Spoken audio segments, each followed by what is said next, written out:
Good evening and welcome to the City of Helena City Commission meeting, October 18th, 2021, 6 p.m. This meeting is called to order. Welcome and thank you for participating in the City of Helena City Commission meeting. We are pleased to be able to provide this alternative meeting format in the city's effort to broaden public participation. Please be patient as we may experience technical difficulties during the meeting. We welcome your public commentary and ask you to please read the following tips and guidelines for the app usage and your participation. Madam Clerk, would you take the roll, please?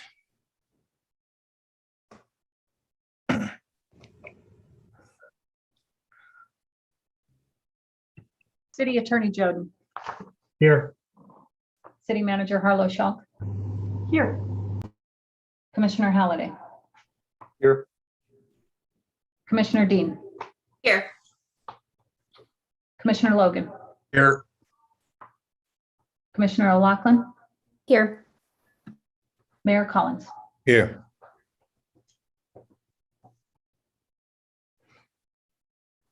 Would you rise for the Pledge of Allegiance?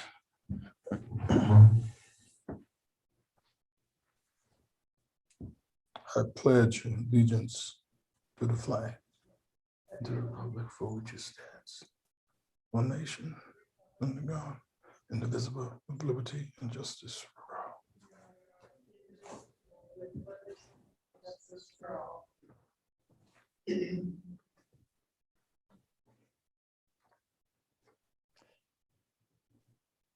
I will ask that we have a moment of silence for our Assistant Chief, Kurt Stinson, who just passed. So let's have a moment of silence, please.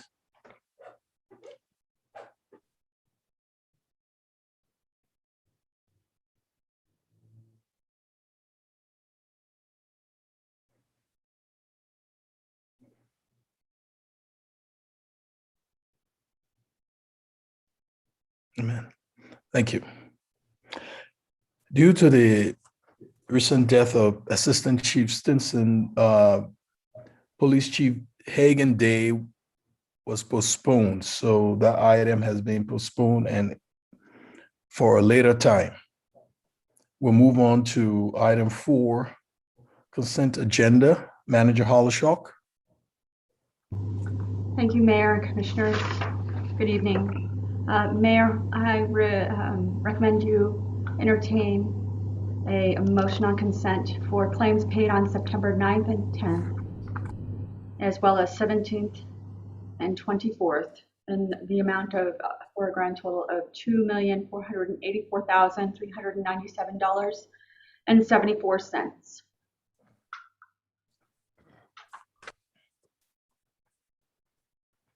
Commissioners? Any discussion? If not, I'll entertain a motion. Mr. Mayor, Yes, Commissioner.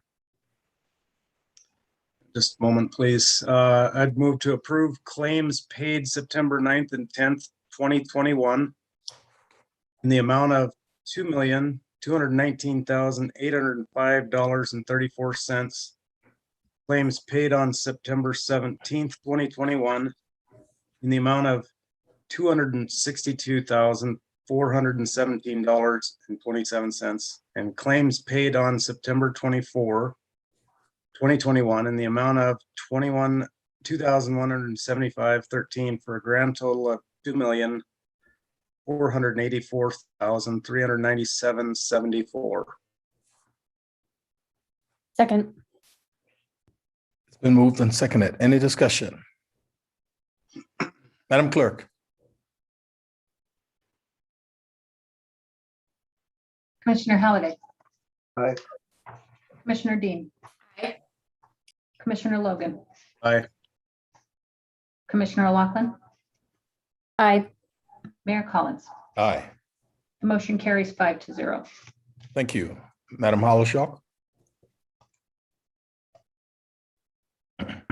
Thank you, Mayor and Commissioners.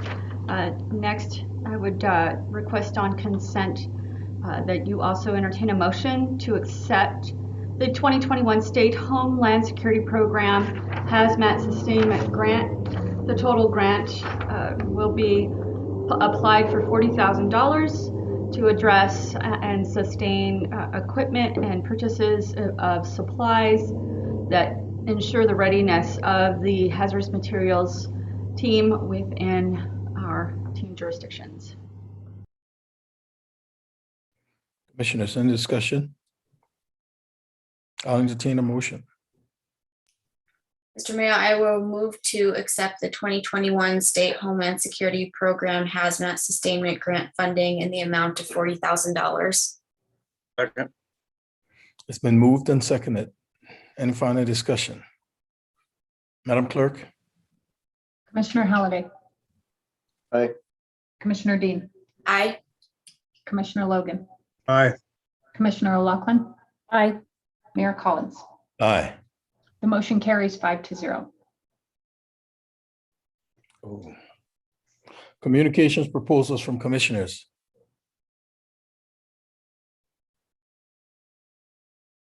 Anything from the commission? We'll move along. Report of the city attorney. Nothing this evening, Mayor and Commissioners. Report of the city manager. Thank you, Mayor and Commission. I appreciate the delay and want to recognize also that this community and the family of Assistant Chief of Police Chris Stinson are all grieving and the loss of our team and our team, our member, our friend, and our colleague. And we'll share to you arrangements more as those become available to us. I've also been made aware that Chief Hagan has and will be delaying his retirement for a couple of months as well. As you know, I was anticipating the opening of the position and the recruitment later in the year. And this does not change that time frame, but it does allow an opportunity for the team to have access to Chief Hagan's wealth of knowledge. The loss of Kurt to the team, his over 25 years of service was quite a significant amount of knowledge, and having the chief here for those additional months will help us balance out. So just wanted to make you aware of that revision in the time frame. So appreciate that move by Chief Hagan. Thank you, Chief. This week, Mayor also marks 1 year of service as your city manager, and during our next commission meeting, I'll share a list of successes as well as the first report out on our work plan for the fiscal year. But I wanted to share to you that the expectations the commission had to me for the first 16 months of my contract, I have almost completed, and look forward to sharing that update with you. I also want to take a moment to say thank you to you, the commission, the city leadership team, the directors, and the larger city staff and the community for their support. And my thanks to the city staff who work hard to help me bring operations back to stable ground. We're implementing a lot of firsts in this coming year to stabilize the city. We will be doing the same. Stabilizing is really the intention. And the reason I'm pointing out and reinforcing the importance of a consistent and stabilizing operation is really related to my role as your city manager and the experience of the director team. Stability does live within that group and within their service. And just like you, I swore an oath to those duties in my charge within the charter, the code, the state of Montana, and the Constitution. So I appreciate the expectation you have all shared and those laid out in these documents. And really, I do believe that the experience, professionalism, and education within our leadership team and myself are delivering the stability that Helena has asked of us.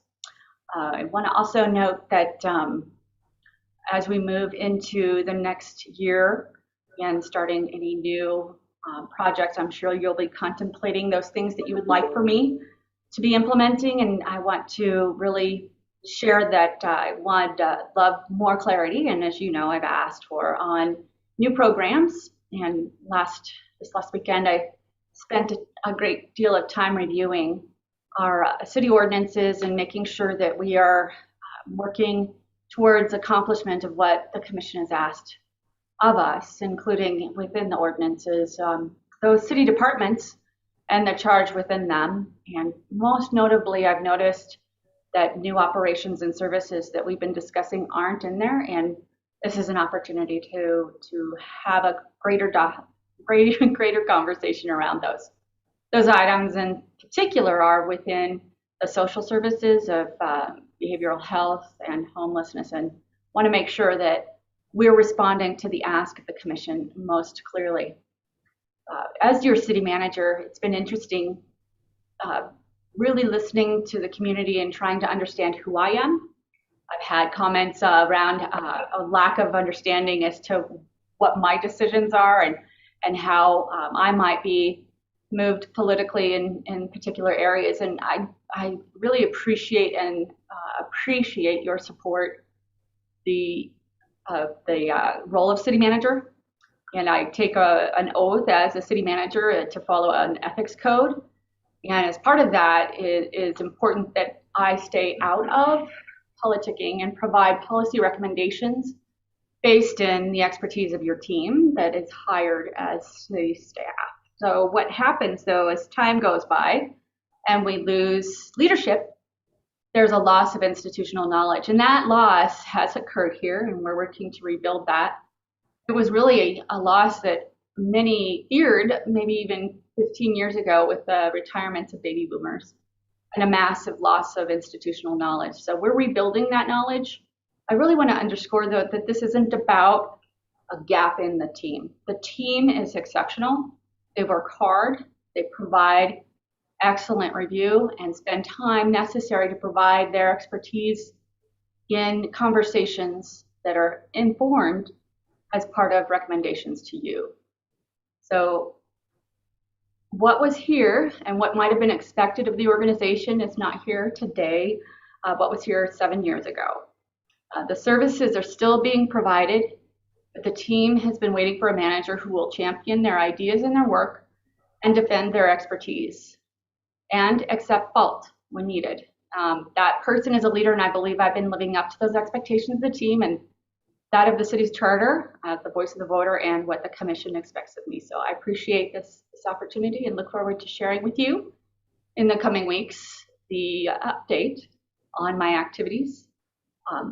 Additionally, would like to share to you that we'll be launching our economic development recruitment tools, and specifically we've been, as you recall, approached by Dennis Quaid and his team to do some videos. As a result of that reach, I had increased partnership with our tourism special improvement district, as well as MBAC, the BID, DHI, all of our business acronyms in support of economic development. They have all been part of and we are all working together on synchronizing the identity of Helena. What I have learned from all of the people that you have connected me to and who have reached to me is that Helena reflects Montana. It reflects a balance, and that you and we all observe our boundaries and yet at the same time lift each other up within our priorities. We have over 50 service agencies within the city of Helena, and we also reflect the history of Montana. We have a fantastic historic district, and our businesses reflect who Montana is. We make it easy for anyone to access our amenities and support balance between work, fun, hiking in the morning, and picking up kids from school in the afternoon, and then potentially floating the river in the evening. So we want Montana businesses, grown businesses, to look at us as a satellite location for their homes, for their businesses, for manufacturing, and then expansion into the Montana market. We have our beautiful downtown. We have our wonderful railroad and 6th Ward district, as well as the airport. All three have unique areas, and we will be working in particular on highlighting what those areas bring to anyone interested in moving their business and living within Helena. We've also prepared a number of videos included from local businesses who share their story, not only as entrepreneurs, but as expansion in local areas, so that one can understand what it's like to move their business to Helena and the support offered by this community. This community is exceptional, and the people in it care a great deal for it. And I'm very pleased to be here. I look forward to sharing that additional work in the coming months and coming weeks as well. That is the summary of my update this evening. I'll answer any questions you might have for me. Thank you, Mayor. Thank you, Rachel, and congratulations on your year one. Comments or questions from the commission?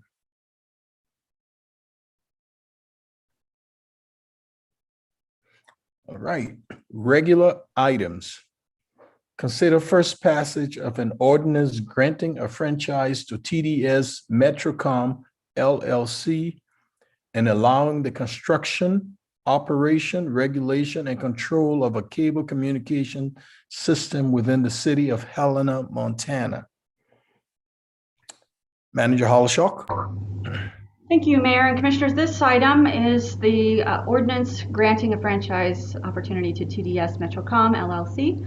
I will turn it over to Thomas Jordan, our city attorney. I'm sorry. I apologize, Madam Hollishock. I just skipped communications from Helena Citizens Council. After that, we will get to you. My apology. Thank you. Communications from Helena Citizens Council. Do we have a representative here?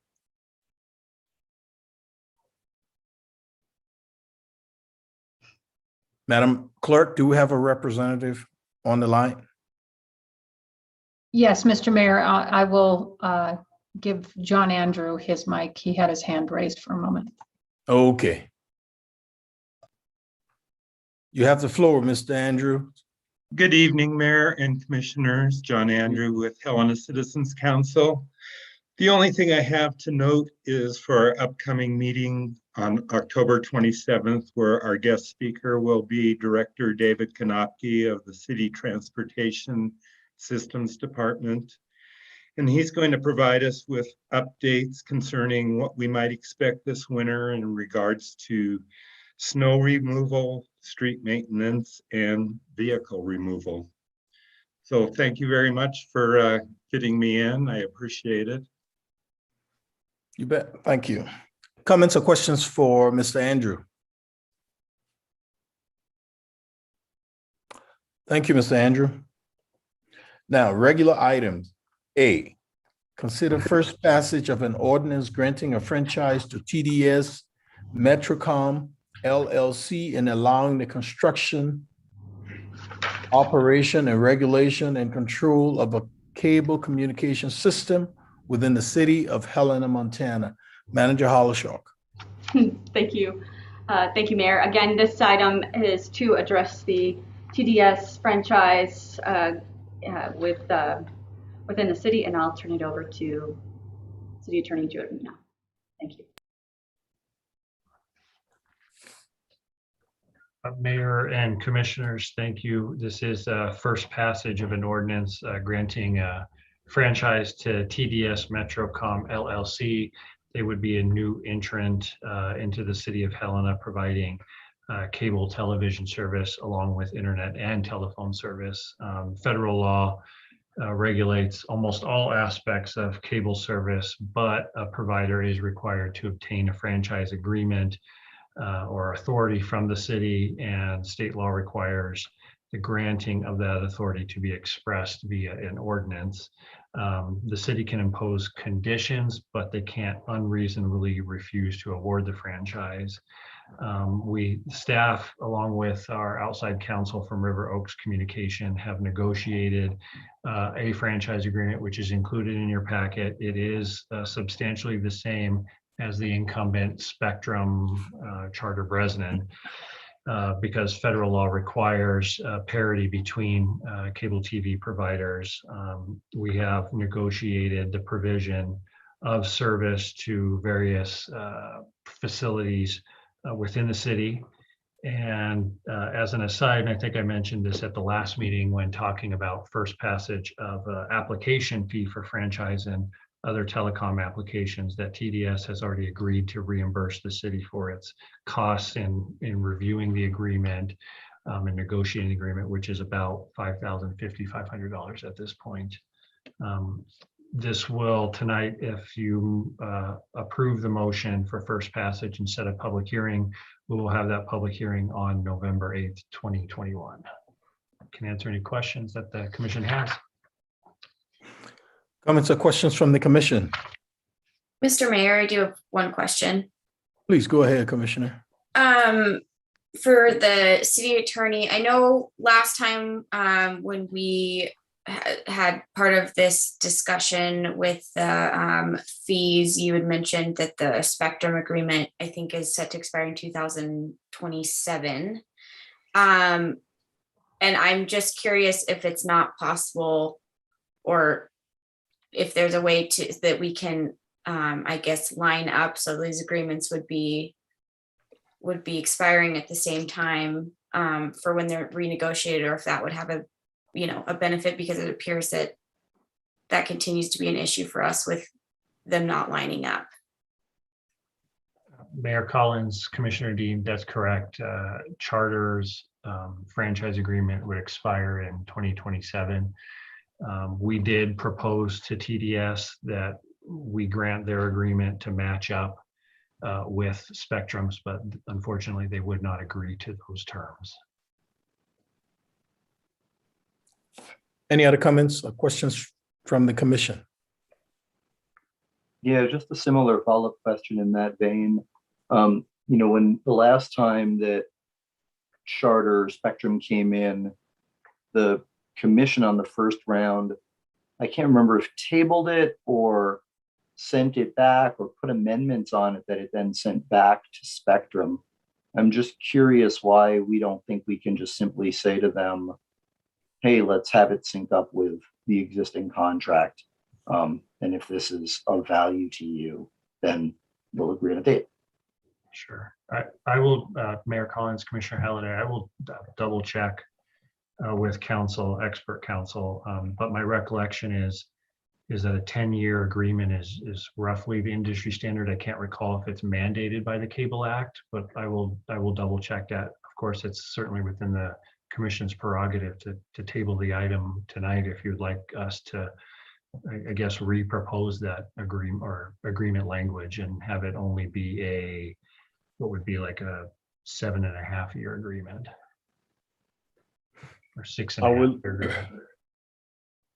I'll listen to the other commissioners on that. Mayor, I have just a follow-up question on that. So I'm looking at the memo. I mean, it does indicate that we can sort of condition approval. So I guess that is a question. Is that a condition, right, that we can put on?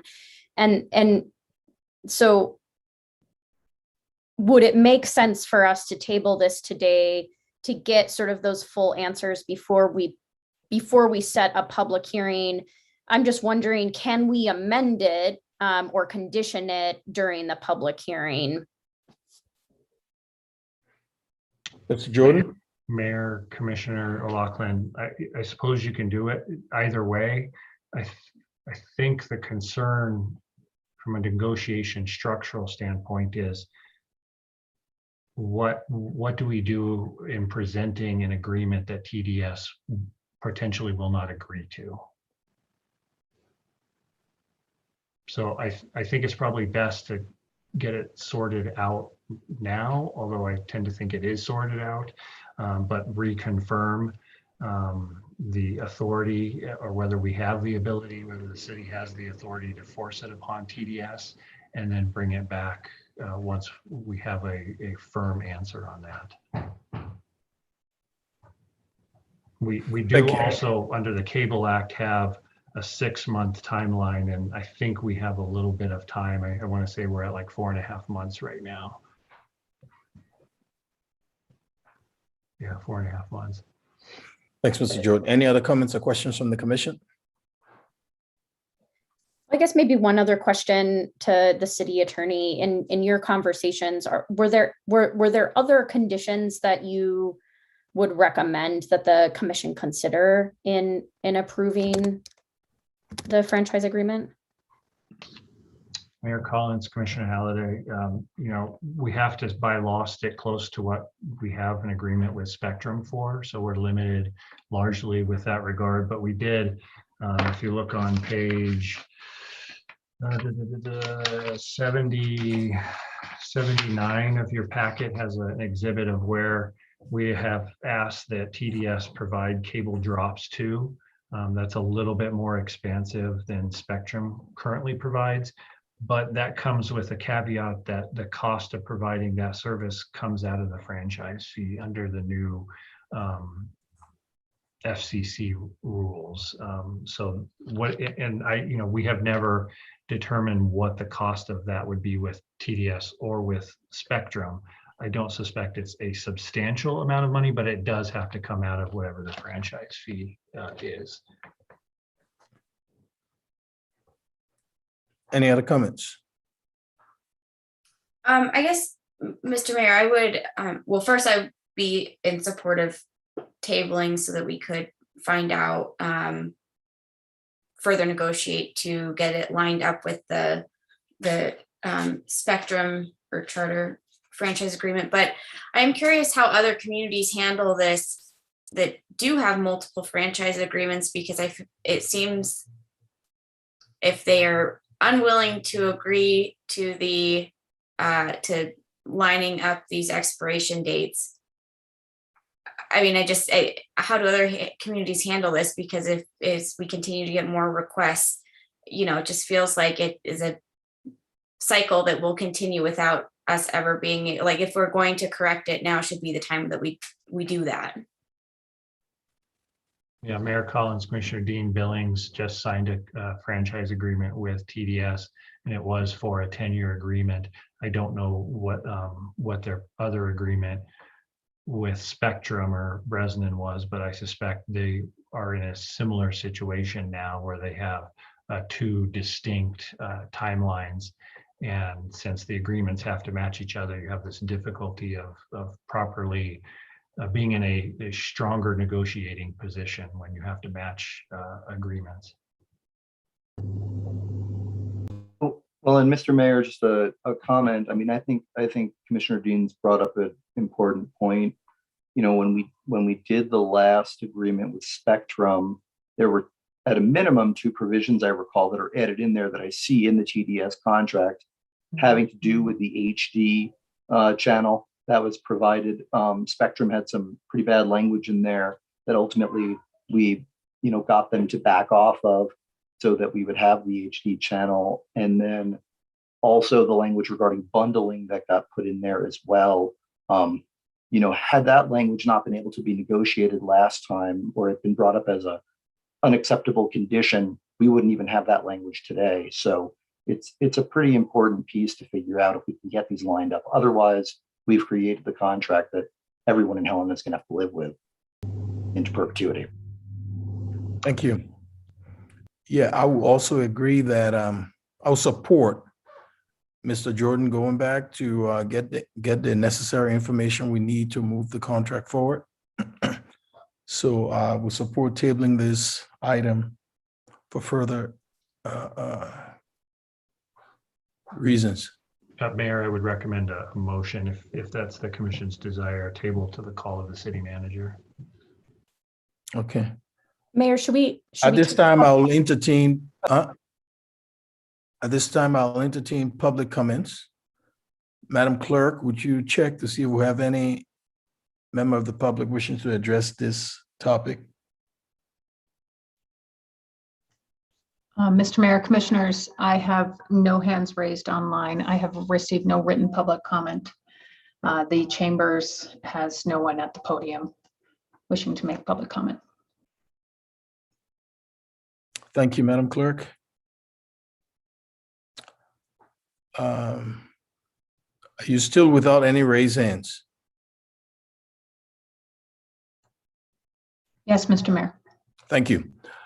At this time, I'll entertain a motion.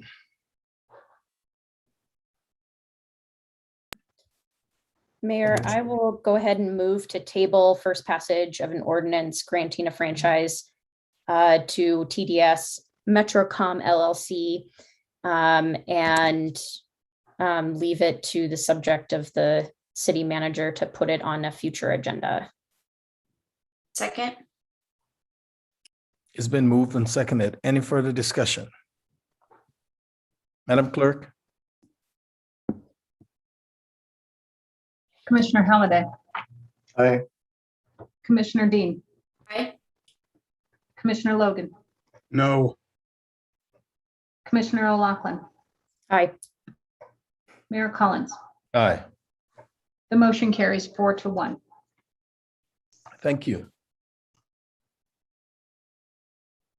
Consider a resolution of intention to establish the application fee for cable and telecommunication franchises and agreement to use city right-of-way or other property for the installation of telecommunications facility. Manager Hollishock? Thank you, Mayor, Commissioners. Mayor, this item is establishes the fee for cable and telecommunications franchises and agreements. It is a nominal fee, really a fee actually common in many jurisdictions. Billings has charged them. We've seen locations outside in Washington State as well that also do the same. Our fee is actually lower than many, and this offers the opportunity for the city to charge and reimburse our operations for those fees. So I'll turn it over to City Attorney Jordan. You have the floor, Attorney Jordan. Thank you, Mayor Collins, commissioners. I don't have much to add.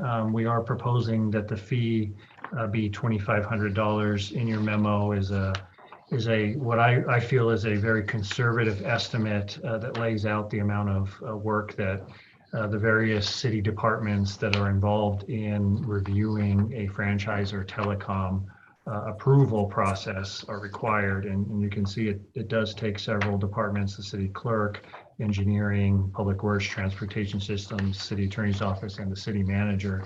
I think this is conservative estimates as to the amount of time we have spent on the TDS agreement. I think you can see that in the amount of outside counsel costs we have incurred. Of course, it's relatively new, and so the first one through does take a little bit more time.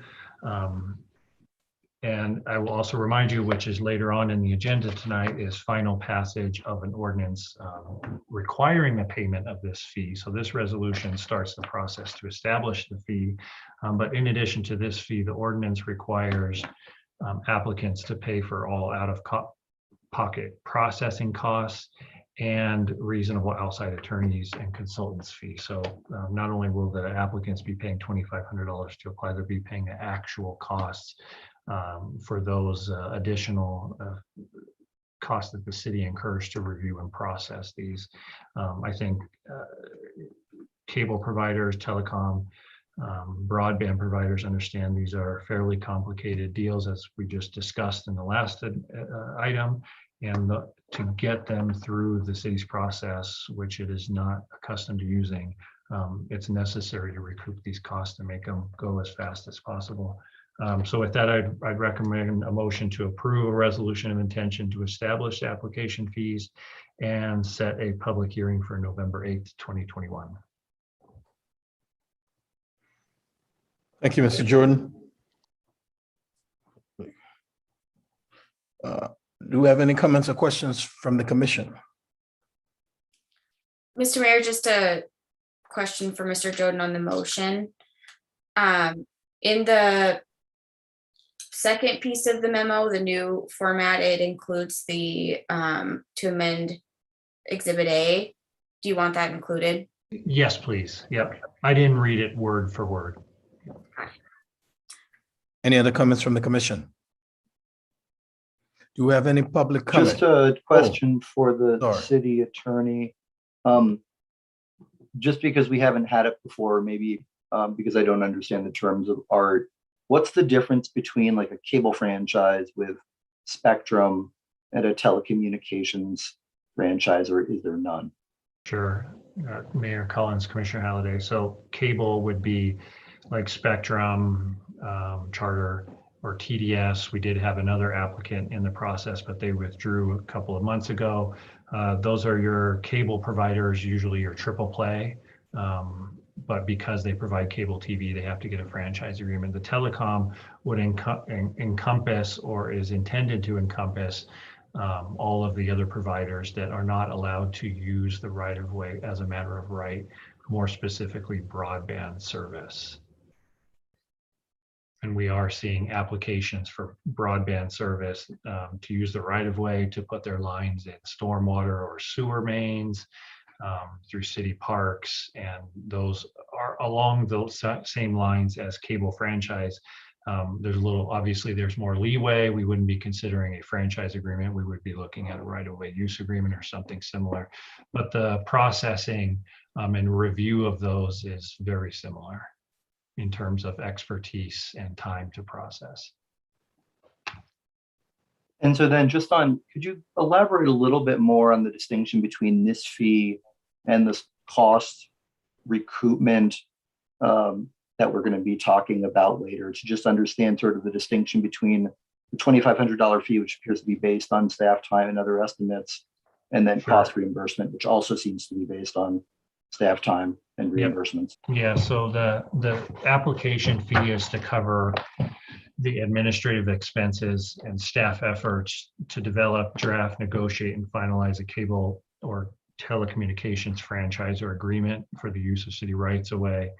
We were also proposing to require reimbursement to the city for all out-of-pocket processing costs, including but not limited to publication of notices relating to the franchise or agreement. And then third, reimburse the city for reasonable outside attorney's fees, consultant fees, or expenses incurred in developing, drafting, or negotiating documents, agreements that we need to process these. So the city time is staff time directly reviewing it, but there might be the need when we're reviewing these to engage with outside consultants, especially as we're starting to move from potentially granting a franchise agreement, reviewing the actual plans for construction and installation in the right of way, and whether, you know, internally we're going to be able to handle that. That's more of the after the permit is granted, whereas the payment for city staff is to get the application to the requisite approval decision point. Okay, I'm just trying to make sure we're not duplicating costs on folks. So then one other question, we had sort of a kerfuffle a few years back regarding the laying of broadband in the City of Helena streets. Discussions about whether or not it's covered under the Public Service Commission's jurisdiction or definitions of a utility. And I think it's not expressly stated in there. But some discussions of whether or not, you know, telegraph is still covered because we've got an antiquated code. You know, I think there are concerns from some that this is an attempt to essentially capture some businesses that currently, you know, don't need a franchise agreement, and that we're trying to sweep them in and require them to have one. Can you speak to that? Yeah, Mayor Collins, Commissioner Halliday. We are working on, and I'm familiar with the kerfuffle that you speak of. We are working on drafting an ordinance with our outside counsel to clarify that. I'm still of the opinion that broadband is not allowed to use the right of way as a matter of right. I think at the end of the day, had we gone through the right of way use agreement process, we might have avoided some of that kerfuffle, and we potentially wouldn't be in the position that we are now with confusion over permits to dig in the right of way and the conditions that must be met for that permission. I think with that, I don't think per se this application fee, it's intended to apply to those entities that are providing broadband in the right of way, mainly to be consistent and so that the city can regulate its right of way.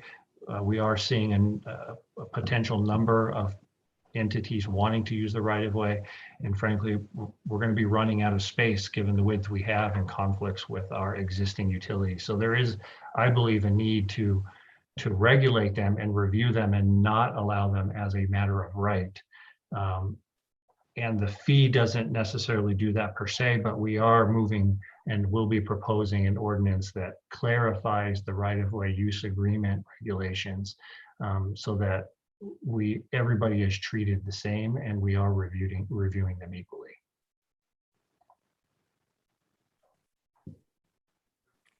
Any other comments from the commission? Do we have any public comments on this topic? Madam Clerk. Mr. Mayor, Commissioners, I have Kev Ham with his hand raised online. You have the floor, Kev. Thank you, Mr. Mayor, members of the commission. I'm concerned about this because it appears to be like triple dipping. One of the things that we've run into consistently as we've been trying to build in Helena is that we consistently run into the city not letting people build. The city has stood in the way of getting broadband for its citizens for decades. And this has been ongoing, ongoing, and ongoing.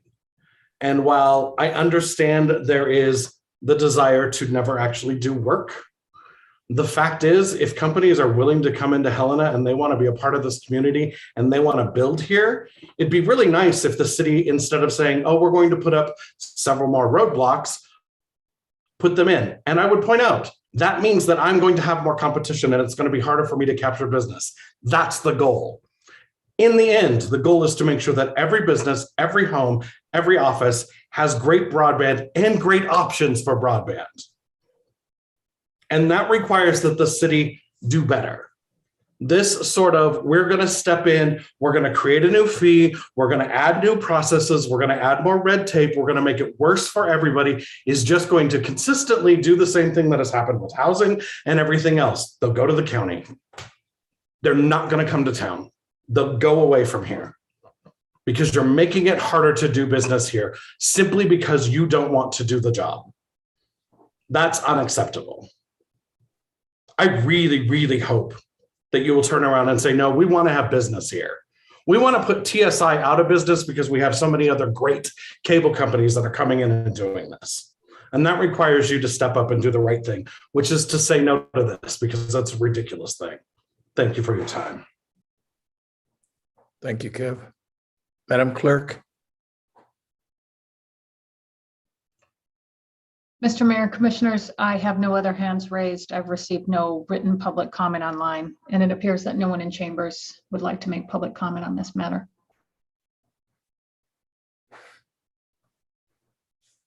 Comments from the commission? I see one hand. Go ahead, Commissioner O'Loughlin. Thanks, Mayor. Just a quick question to the city attorney. So I think you mentioned that in the circumstance of TDS that the state or that the city has incurred, did you say about $5,500 in costs? So can you break that out? Are those sort of what you're considering as like hard costs, or is that factoring in city staff capacity and time as well?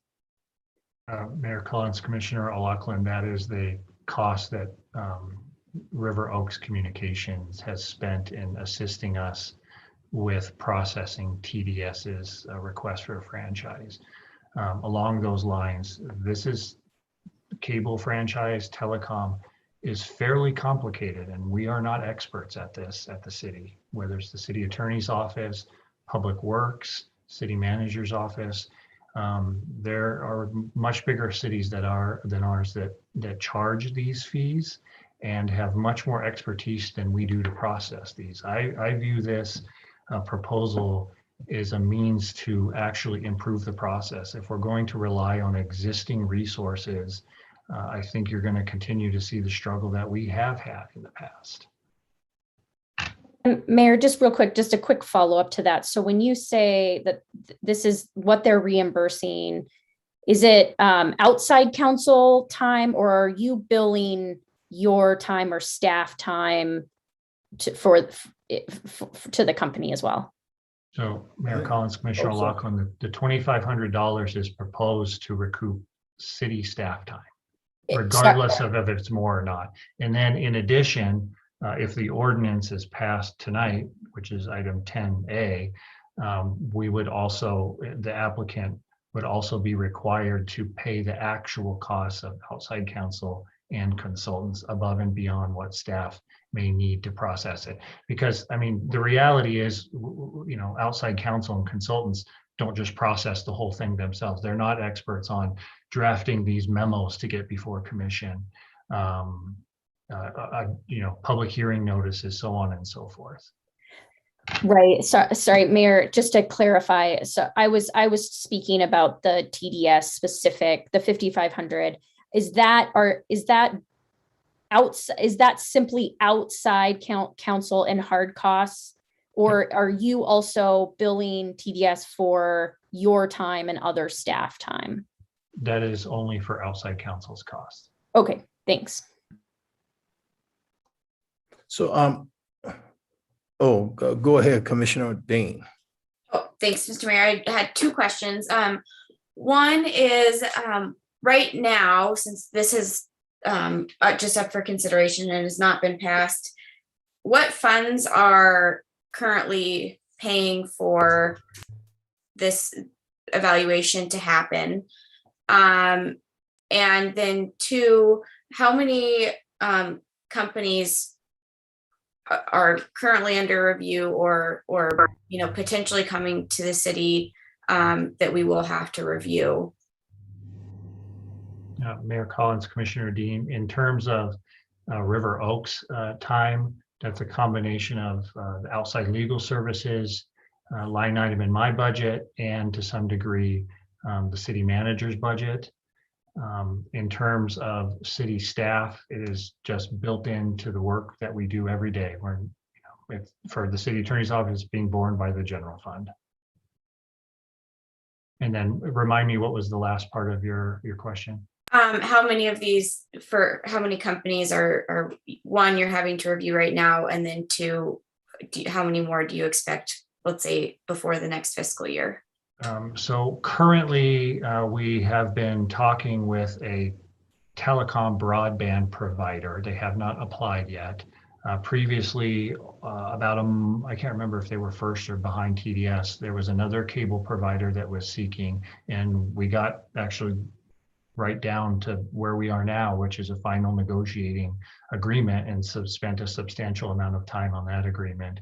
We previously had a company interested in putting fiber in city utility mains, and we have spent time and met with them. And I think they, the staff through the city manager ultimately informed them that the application was probably premature at this time, and the city wasn't ready to consider their application to start putting things, fiber in city utility mains, without understanding how their development and actual installation processes work, since they hadn't really implemented it anywhere in the United States.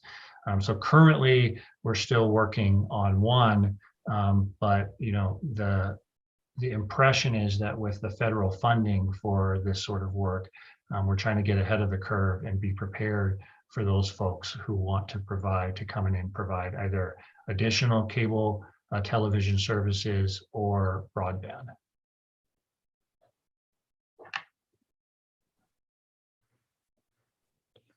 Any other comments from the commission? Are we saying, I just got one question I want to understand, Mr. Jordan. So with every company that comes in, these fees will be attached? Mayor Collins. We'll have to hire outside legal counsel, we'll have to hire others to evaluate these fees? I don't know that we will have to hire them. I suspect initially we will need that assistance, especially moving forward with broadband. Okay. Any other comments from the commission? Manager Hollishock. You are muted. Mayor, thank you, Mayor. I wanted to weigh in and ensure that with every company and every franchise request, they are different. Not every business is the same and not every operation is the same. So in the case of this telecom conversation and the point that Commissioner Halliday points out is that there are words of art and the importance of having those best access to the best who can share how to most protect the city and allow in what is necessary to continue the services that the community has and needs is the expectation. So to also just support City Attorney Joden's point, it's not clear if everyone will have the same burden of review just because every business is different and every service provider is different. We've received requests from businesses who want to try and use a variety of different methods. None are the same. So we have to start from somewhere that we don't normally work and we do not have staff on who are experts in this field. So, thank you. Any other comments from the commission? Yeah, Mayor, just maybe a comment and then a question following up on, I think, City Manager Harlow Schulk's comment earlier. So I am definitely seeing the distinction between sort of what we have coming up on our agenda and, the conversation we had a couple of weeks ago in setting that public hearing, really in a recognition of sort of the capacity needs and the hard costs that we know and anticipate we're going to face with these types of agreements. I think I would be interested in Thomas's thoughts. What I'm sort of hearing on the one hand with TDS is that we have to sort of, to some extent, mirror or there has to be a fair amount of consistency between franchise agreements, and yet there's still capacity and expertise that's needed in negotiating, sort of doing the due diligence and negotiating these contracts. So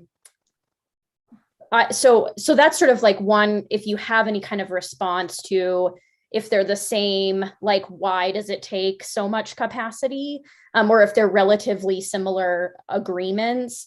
And then if you could just actually maybe delve a little bit more into how $2,500 fee compares to other municipalities. I think it was referenced that other municipalities have. Do you have a sense of where that sits?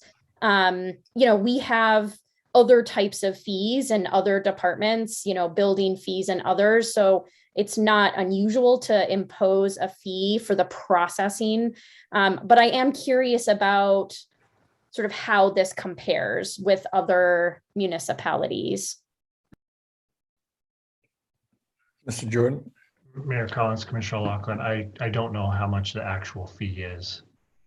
Spent quite a bit of time getting all of this packaged up, and I was only able to work with River Oaks to find out which various, because of the IR's request, figure out which local governments around the West require it. And as the manager mentioned, several municipalities in Washington require the payment of fees to recoup staff processing costs, staff time. I can certainly contact those entities and find out those fees for you. Mayor, if I may, I do have the fee amounts for Billings and for Kirkland, Washington. The cable TV franchise application fee, which is an expense incurred in reviewing the franchise application, is $5,000 in Billings. And in Kirkland, Washington, an applicant for a franchise to construct, operate, and maintain a cable communication system within the city has to file a form and pay a $5,000 fee as well. So I know it's been mentioned, but what is our total right now?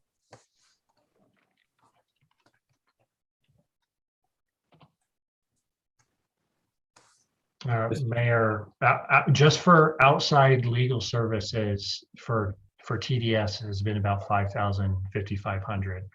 Thanks for the manager for reminding me. Barry in Washington actually had that email, charges a $20,000 application fee. And then I think, so that's the kind of hard cost component of it. What we have in front of us in this agenda item is proposing a $2,500 fee. Is that correct? Okay. Mayor Collins, that's correct. In addition to the as incurred expenses for outside experts and costs of publication and so on and so forth.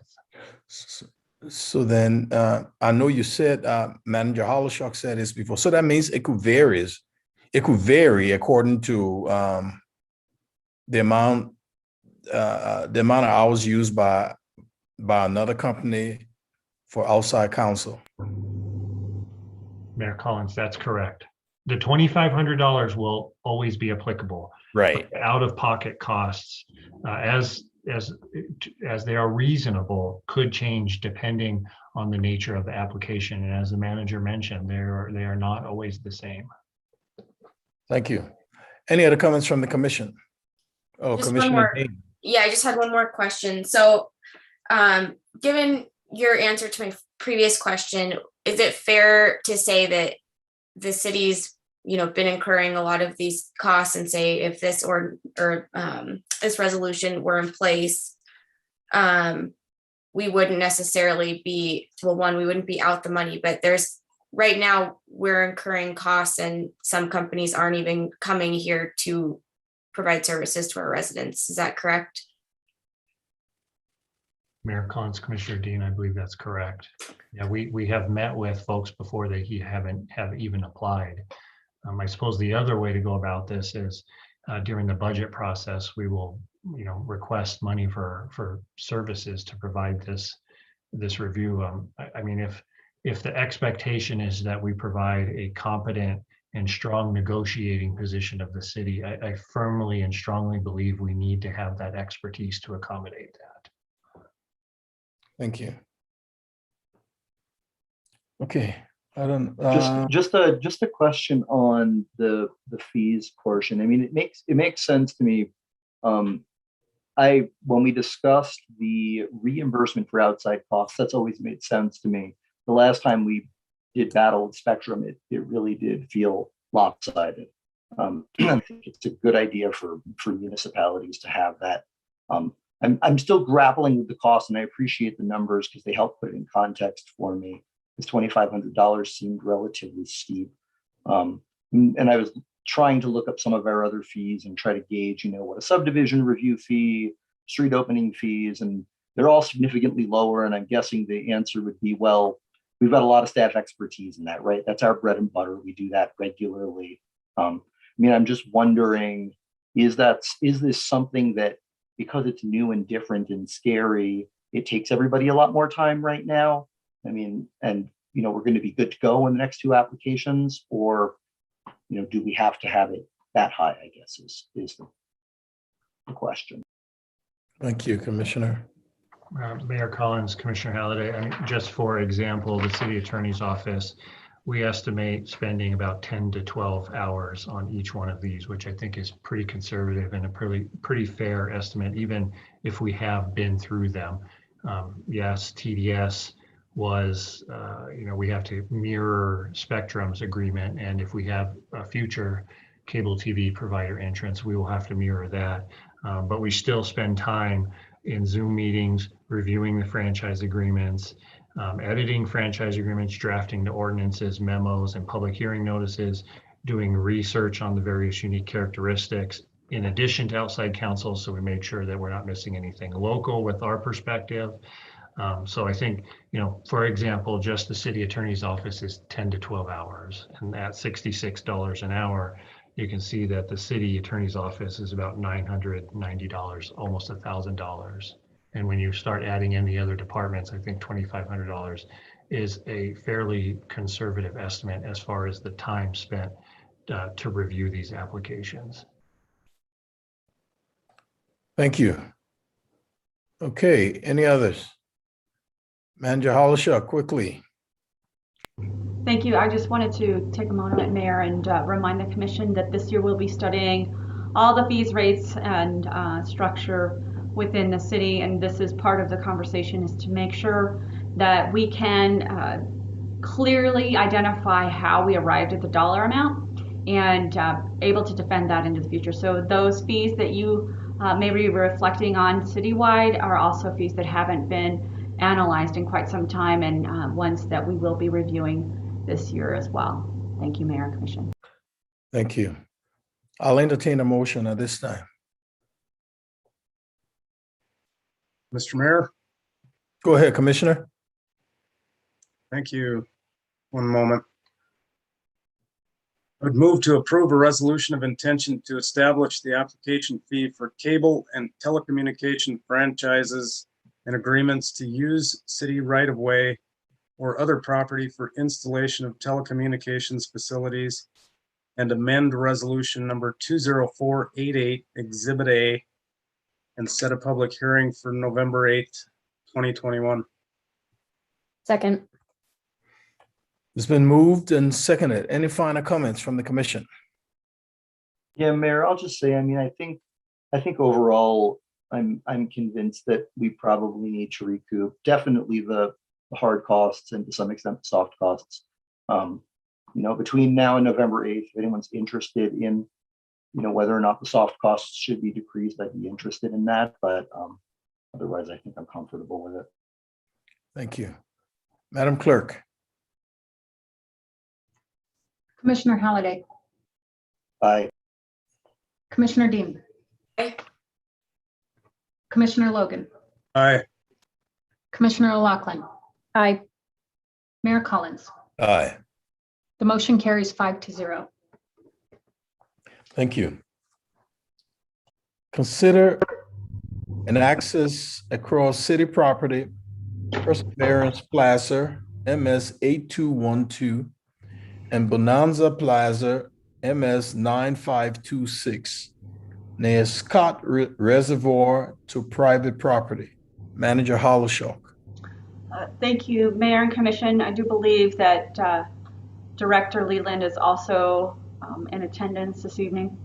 This item is to recommend the Commission not award the petition and request of an easement across and near Scott Reservoir. And there are additional options. The disadvantages and the work related to this reservoir is obvious by way of our dependence on it for our drinking water supply and our water security. The reasoning for the recommendation not to award the easement or allow the easement to occur. The city had completed a water master plan, which was presented to the Commission in December of last year, and it outlines a higher level risk assessment and resiliency assessment that was also evaluated, and this assessment specifically recommended eliminating access in and around all drinking water reservoirs owned by the city. So I'll turn it over to Director Leland for anything further he wishes to share, and I do believe there are applicants and those who are requesting in attendance this evening as well. Director Leland, do you have anything to add? Yeah, thank you, Mayor, Commission. I'll share screens real quick to give you a little more idea of what we're talking about. I don't know how familiar everyone is with Scott Reservoir. It is up above Remini Road, and this is our raw water, drinking water. We have 2 reservoirs out there that is connected by the Red Mountain Plume. One is Chessman, which is our bigger reservoir, and then Scott, which is a much smaller reservoir. It's much shallower. So we use this water first, and this is what we were using during the summertime when we had to go on water restrictions. So this one is a very small watershed, and we take everything from around it. Looking at it, there's a lot of property up here that has mining claims that typically access, as you can see my cursor up here, from back around a little lower on Remini. And the Latkas came in to request access across the property This area in here is owned by City of Helena, and then you have the drinking water reservoir, and then all of these mining claims around it. And they are requesting to come across this location here to be able to access their property, so they don't have to go through other people's properties. We have had problems in the past with former owners that have come in and have just trespassed and put in roads right next to our reservoir that we've had to try and block off and trying to obliterate. But the Lackas have bought that and are not affiliated with the previous properties. But that is the recommendation, is they're requesting a 60-foot easement. We are asking to deny that. And with an alternative, if the commission wishes to grant an easement across that, it would be a 20-foot limited access easement with some restrictions to restrict logging, mining, some stuff that may affect what our drinking water gets there. We don't want to contaminate it, and that is our concern. We don't want to have large developments up here that can run off septic systems that can put contaminants in there, mining, of course, and logging. So there are some things that we would put on there if the commission wishes to still grant an access agreement across the city property. With that, I'd answer any questions, and I know the property owners are here to answer questions or provide comment. Thank you, Director Leland. Comments or questions from the commission? Director Leland. Mr. Mayor, oh, go ahead. No, go ahead, Commissioner. Yeah, a question for Director Leland or the city attorney. I know the memo indicated that some area that the current property owners are looking to use as the access may have been an illegal road attempted by the former owners sometime back in 2016. And I didn't get the impression that there's a historic use, but I'm just curious, are we positive that there aren't any sort of historic easements, either by necessity or just use created out there to this property at this time? Mayor, Commissioner Halliday, and City Attorney Joden, you can correct me if I'm wrong, but all of our research that we have done and looking at previous photos, aerial photos in there, that there are no historic easements or uses that go across this. There was, I think back in like 2005, we have an aerial photo and it does not demonstrate any of the roads that go across this from previous owners or before. So all the research we were able to find with staff, there is nothing out there, especially also looking at aerial photos. Thanks. Director Leland, I know the downside to allowing the 60 feet, you say contamination of our water system. But what about 20?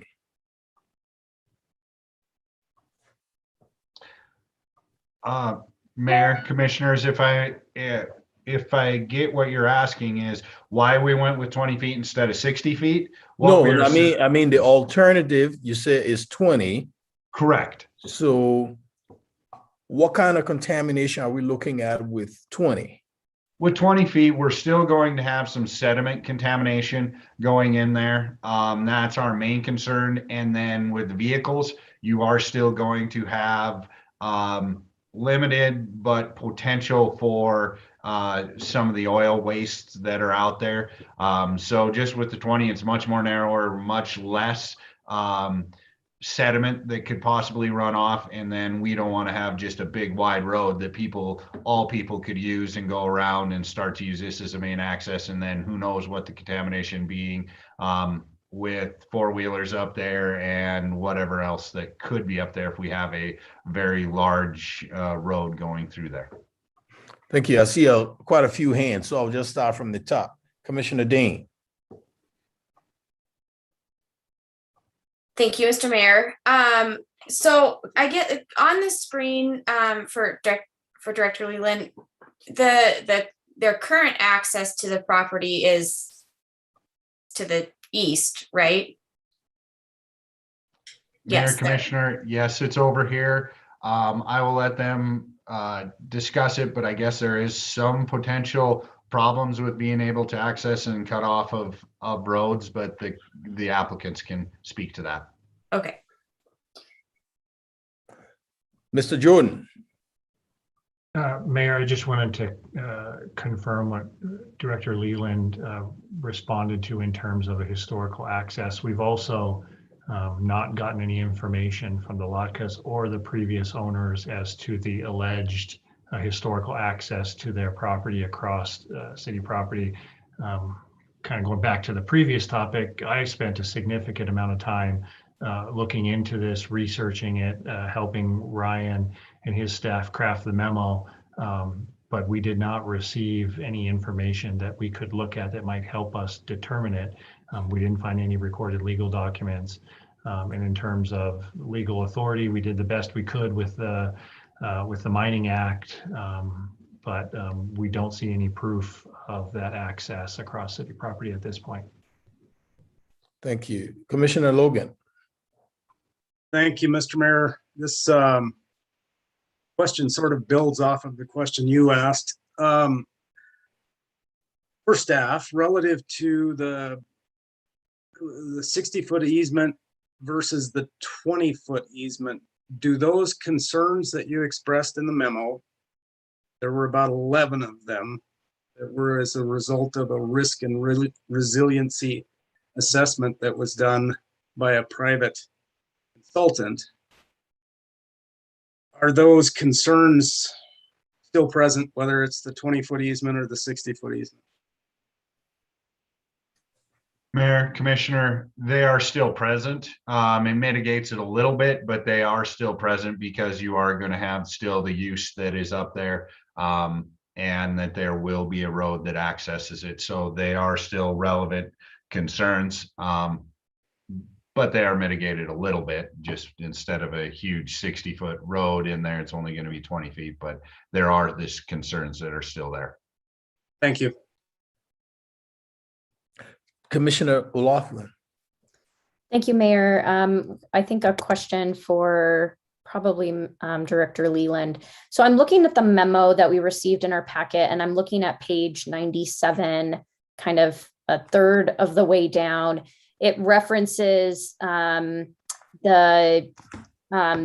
road that I think was illegally constructed, or illegal culvert crossing. It then says that the Hunts applied for and received a permit to install a hardened ford to cross Banner Creek in 2017.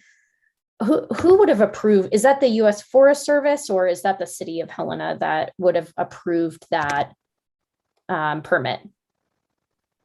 Mayor, Commissioner, as I understand it, it was actually the county that issued the permit, and there's still some foggy facts that are all around it. But as far as I understand, the city was not aware of crossing Banner Creek with that culvert.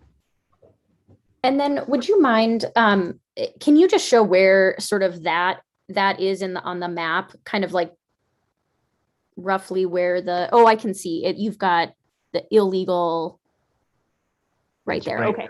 Okay. Got it. Thank you. Thank you. Commissioner Halliday. Thanks, Mr. Mayor. Just for Mr. Leland, the Gould Diggins Scott Access Road, which is listed as U.S. Forest Service, is that a road that is open to the public to use, or for the whole portion that we see it, is that something that is limited to City of Helena entities only, for governmental entities?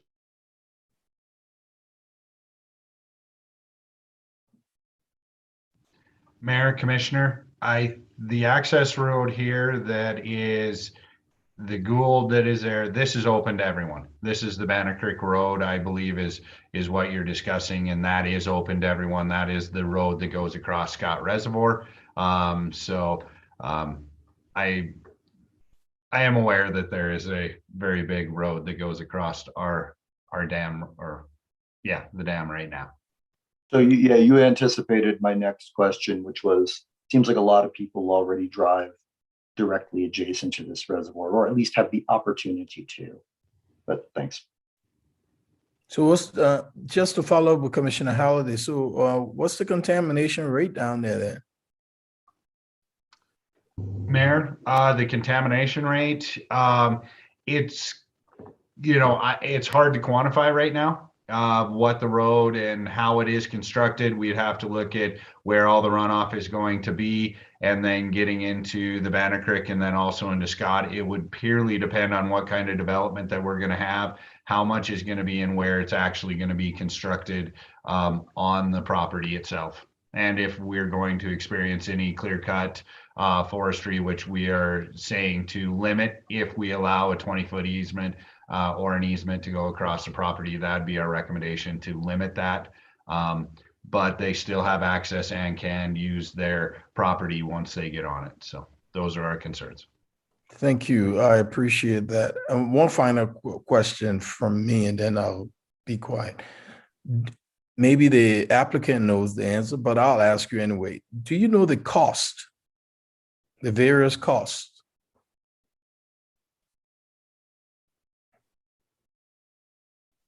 Mayor, if you're asking cost of the road to be able to be constructed, I do not know the two different costs. You're looking at, to go across here, the applicant said it's about 400 yards to go across, and then this way it'd be miles. But for construction, I do not know the differential cost between the two. Thank you, sir. Madam Hollishock. Thank you, Mayor and Commission. I just want to point out, we respond to complaints routinely around access into the Scott Reservoir, in particular camping and use, especially in the summertime. There's people who wish to fish there. There are no fish. So it is a problem we need to rectify, and we are not, by use of this road, as you point out, as was pointed out, along the reservoir itself. So the increased access is the concern. Thank you. Thank you, Commissioner Dane. Yeah, Mr. Mayor, I'm curious if Director Leland knows, what their plans for this property are, and I guess why they have not exhausted the other options, before coming to us with this. Mayor, Commissioner, you may have to ask the applicants, but what they have expressed to me is that they just wish to have a cabin up here to be able to enjoy the area and enjoy their property. So that is what they've expressed interest to me. As far, you'll have to ask them about exhausting everything as far as the access to go through there. We've had some discussions, but I don't want to misquote them on anything that they may have done. Thank you. Commissioner Dane, Commissioner Logan. Thank you. Kind of along those lines, I'm assuming these are mining claims, and I think there are a number of uses that that could happen, things that could happen on these parcels, logging, and so forth, that could change over time. And so I guess I would be interested, from the applicant, what the future looks like. Thank you. Thank you, Commissioner. Any final comments from the commission? Yeah, I guess for the city attorney, maybe Mr. Joden, just any thoughts, and I think I already know the answer to this, but with granting an easement across City of Helena property, issues with old easements that you've seen in your time, what happens when all of us are dead and gone in 10 years and nobody's used the road, and then someone else buys it and we're trying to do a project out there. I'm just curious if you have sort of any thoughts on sort of granting these access easements across the city property for folks, especially given that we're out in the county. Yeah, Mayor Collins, Commissioner Halliday. Easements generally run with the land, so future property owners would be able to use this access if granted by the city. That's why the alternative motion is not an easement, but an access agreement that would be personal to the Latkas, so that we could review it with a future user and control the access if the use were to change or expand. An easement would be permanent. Of course, we could draft language in there that would restrict it. I think from my perspective, from the legal perspective, it would protect the city's interest better to grant an access license agreement rather than a full-blown easement. Thanks. Thank you. Okay, at this time, I'll entertain some public comments. Madam Clerk. Mr. Mayor, Commissioners, I have no hands raised online at this time, and I've received no written public comment, but I do know that the applicants are in the chambers and would like to speak. Sure. Who do we have at the podium? Hello, my name is Michael Atka. Hello. My wife and I are the owners of Companion and Imperial Lode, which are located near the Scout Reservoir. We are seeking a key to the gate and a limited access to the existing road that was created by the City of Helena and is below, not next to the reservoir. With Mr. Leland's help, could I have some pictures that I brought, please?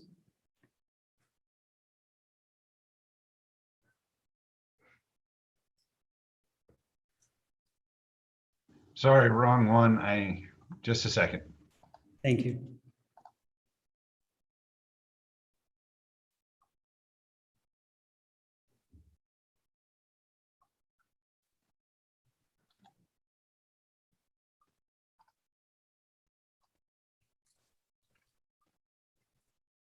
I will let you know in a second when I find him if you want to keep going. I don't know what happened to him, but just give me a second. Well, I kind of need that picture. It kind of shows grades and stuff. It's open.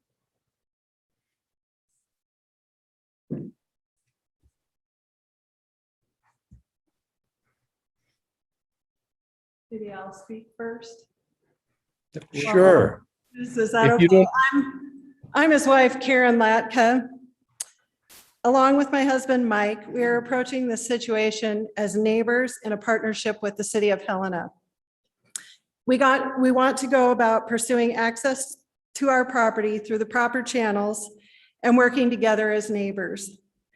We, along with the city, have a vested interest in preserving the pristine reservoir and watershed area. We have no interest in doing anything on our property or on the city's property to destroy the area. We believe there are advantages to the city for granting our access. One, fire mitigation. We have an interest in doing the same type of fire mitigation as the city has been doing, however, on a much smaller scale. Two, another set of eyes on the property for security to keep a watchful eye over activities near or on the reservoir. And three, we believe that there are advantages to partnering with your adjacent neighbor. We are not building a town up there. We want a quiet place for us and our 2 adult children to enjoy for generations to come. We will follow all Lewis and Clark County building codes for the small cabin and outbuilding on our 40-acre property. We have no interest in mining or logging other than fire mitigation that would ruin the quiet solitude of the area. We are not the Hunts. We have never met them.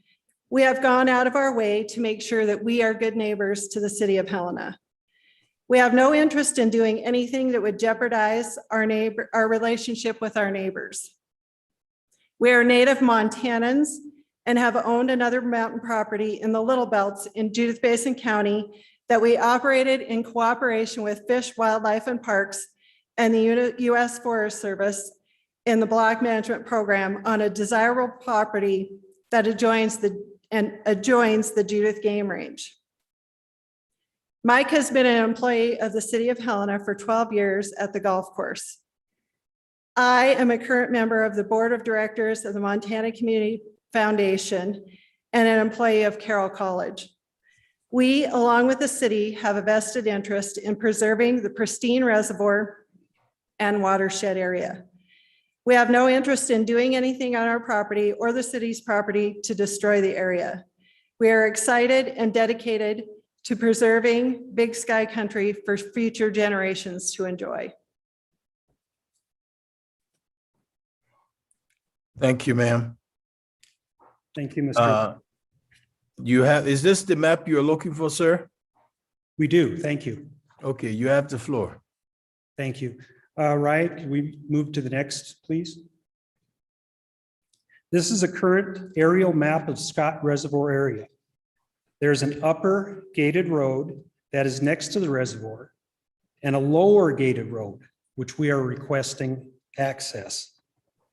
If I may, I'd like to show a few more pictures. Next. Okay, this is a gate located at the Hancock property, which was constructed in approximately October of 2020. Next, please. This is a road on the U.S. Forest Service land constructed in approximately August of this year. Next, please. That's a continuation of the road. Next, please. That's a continuation. This is the start of the new hunt easement filed in June of this year. Next, please. This is where the easement goes through very soft ground. There are a lot of springs that run year-round up that area. Next, please. This is the easement for companion load through Imperial Load, filed approximately June of 2020. Next, please. Next, please. Next, please. Next, please. Next, please. Okay, this is the proposed easement on city property. Next, please. Next, please. Next, please.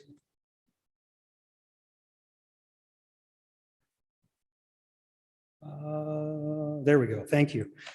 Finally, this is the view of the proposed road looking up the ridge that divides runoff into or away from Scott Reservoir. The road is located below the reservoir. There is no runoff into the reservoir from this road. Thank you, Mr. Leland. One of the reasons we purchased the adjoining Imperial lot was that so we could eliminate another possible cabin being built in the area and have a little more control over fire mitigation on and around where we would like to build our cabin. We recently purchased a large chipper shredder to mulch limbs and debris instead of burning, as we, along with the city, are trying to lessen the fire dangers in the watershed area. In construction of our cabin, we plan to follow Lewis and Clark County approved septic codes, so there won't be any concern over failure of the system. With approximately 5 feet of snowfall and seasonal access for construction from June till about now, you can see it'll take us quite a while to build and mitigate. We look forward to working with the city to clear any concerns you might have to help in granting this easement along. Thank you. Thank you, sir. Madam Clerk, do we have any other comments, public comments? Mr. Mayor, Commissioners, I have no other hands raised or written public comment online. It appears there is no one else in chambers to make public comment on this item. Thank you. I am back to the commissioners. See Commissioner O'Loughlin. Thanks, Mayor. I think I have a couple questions for the applicants, if that's okay. Please. So first, you had several pictures of the what I think were described as the new hunt easements. Why were those easements established? They established that when we bought the second piece of property because of the Hancocks that put in the gate up above that we used to have access through, so that they would give any access to people going through there except for the hunts, because they knew the hunts were selling their property. So they said they were going to force the hunts into building a new road to go around there so they weren't driving through their property and where they were going to build their cabin.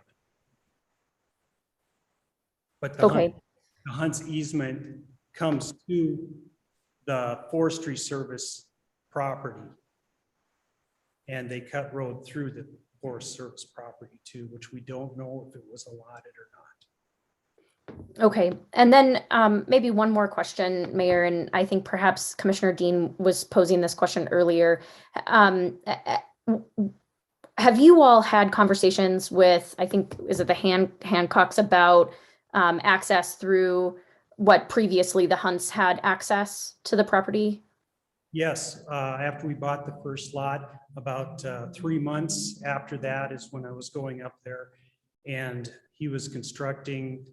This is Sean Hancock's significant other was constructing the gate at that time, and I questioned him about that, and he said that he would not let people go through there once they put the gate on, except for the Hunts, and that if we wanted to change that, we could see them in court. I'll pigtail on that. The other reason, I heard the question about exhausting other efforts, other ways to come in, Commissioner Dean. When you come in that way, you cross multiple parties. And now that gates are being constructed, we'd much rather work with the city to go across one person for a little less than 400 yards versus figuring out this other way to come across.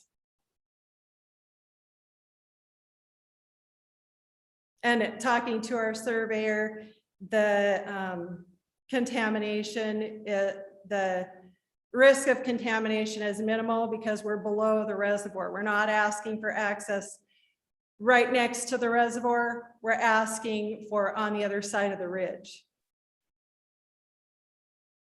It is not where the Hunts had their road, where their illegal road they put in. It is not that road.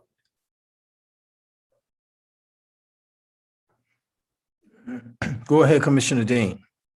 Thank you, Mr. Mayor. I have a question for the applicants and then a question for, I think, Dr. Leland or the city manager. What does winter access look like if this were to be constructed, say, as the alternative 20-foot road?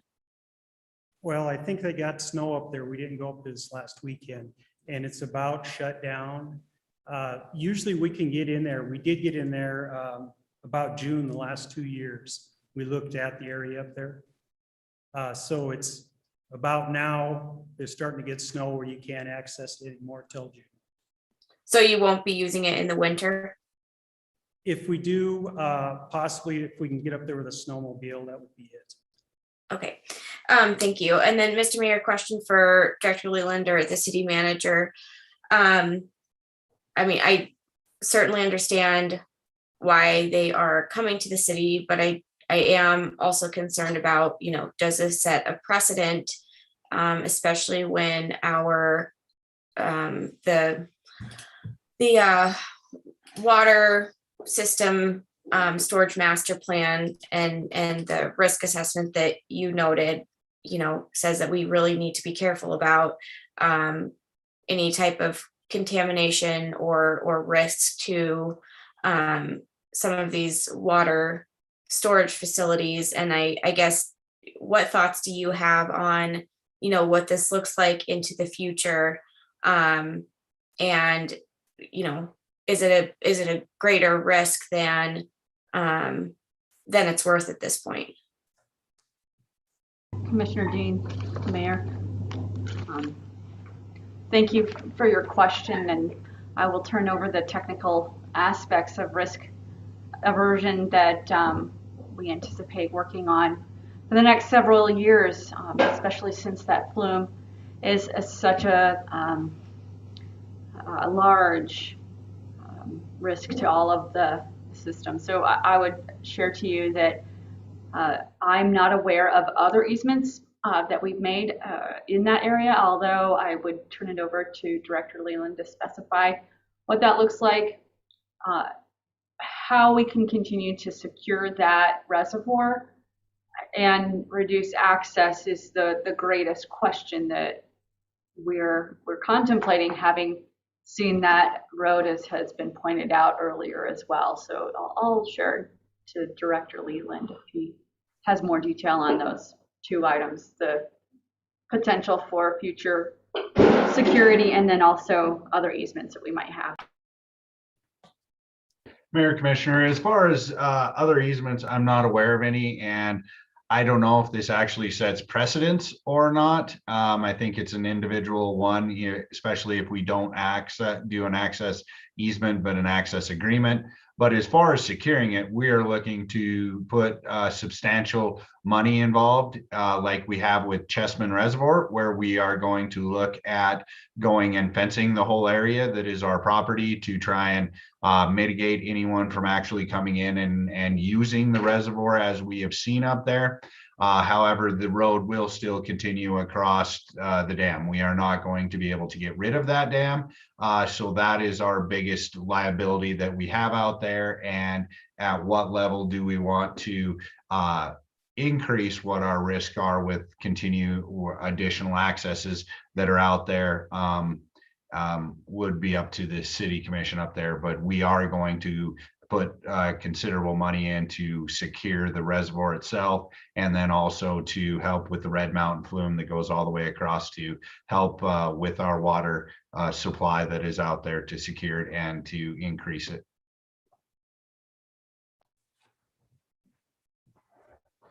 Thank you, Director Leland.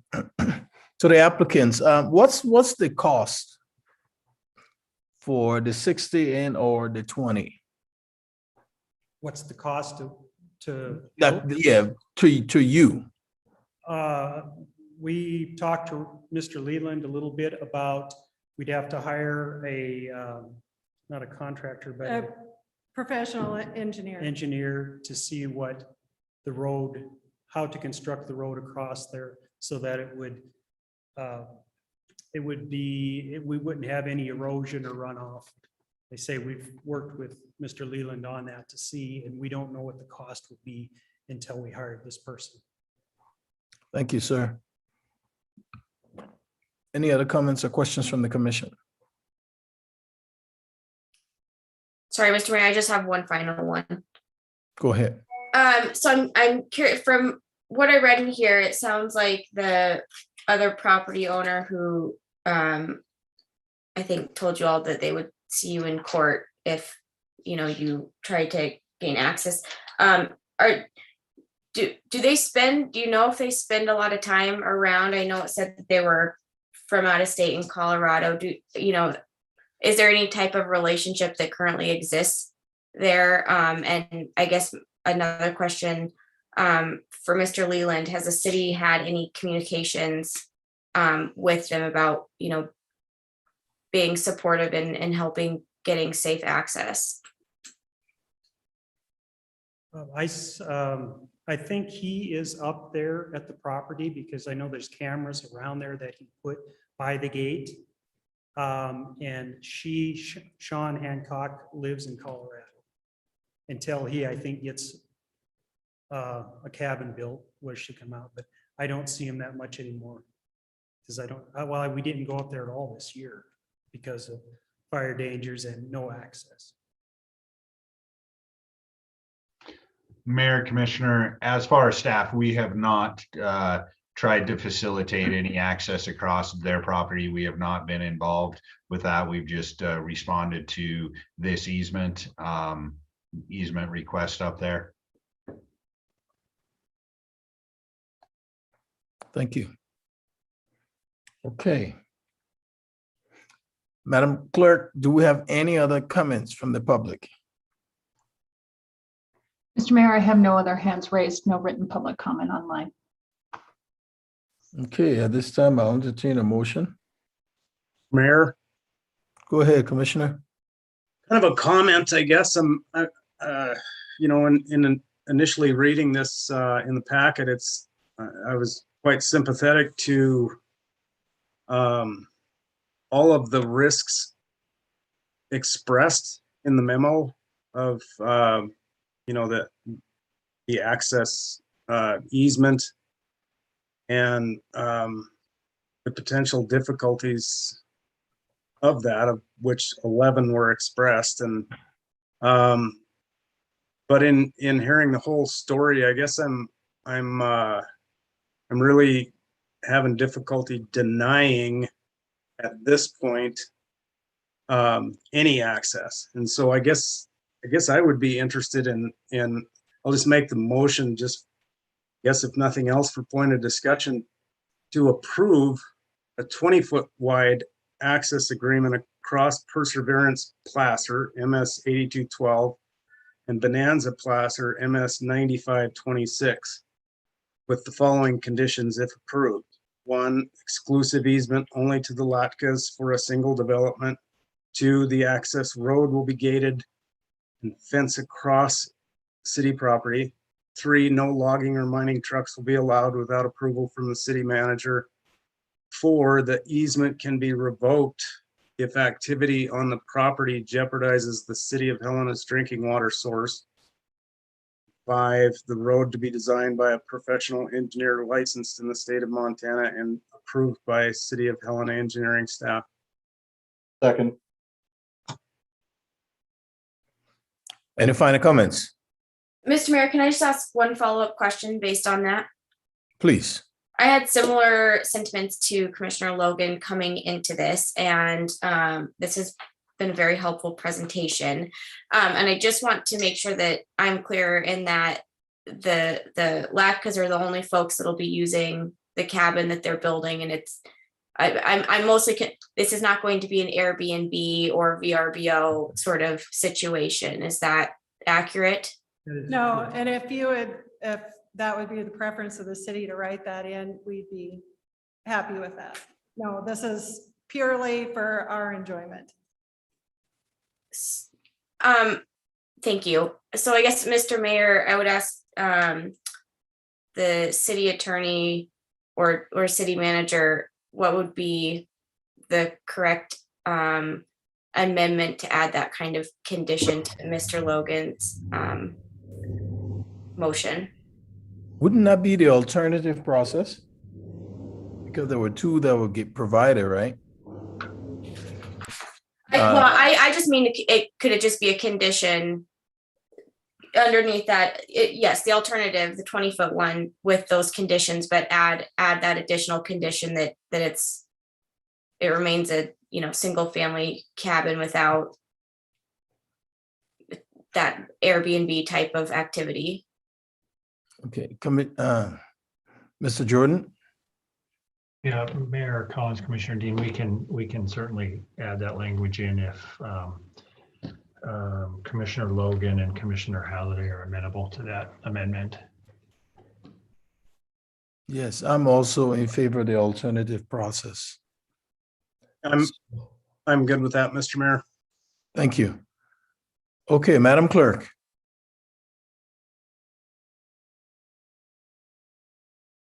Commissioner Halliday, Aye. Commissioner Dean, Aye. Commissioner Logan, Aye. Commissioner O'Loughlin, Aye. Mayor Collins. Aye. Motion carries 5-0. Thank you. Thank you so much. You won't regret it. Thank you. Okay. Item D, Delta, the applicant withdrew the application, but we are still obligated to seek public comments.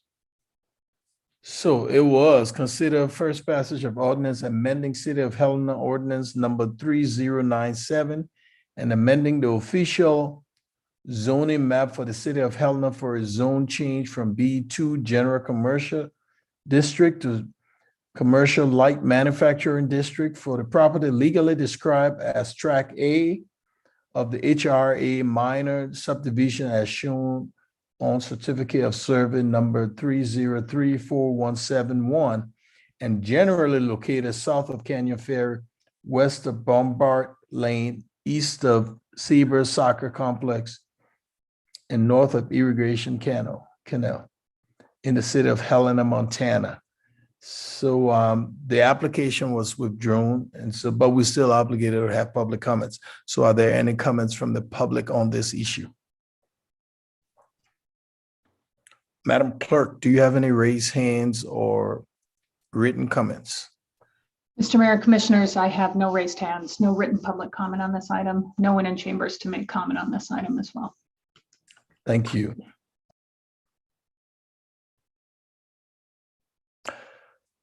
Item E, Echo. Consider the dedication of Vandelay Avenue right-of-way and Oak Street right-of-way for property generally located south of Prospect Avenue, north of 11th Avenue, and east of North Sanders Street in the city of Helena, Montana. Manager Hollishock.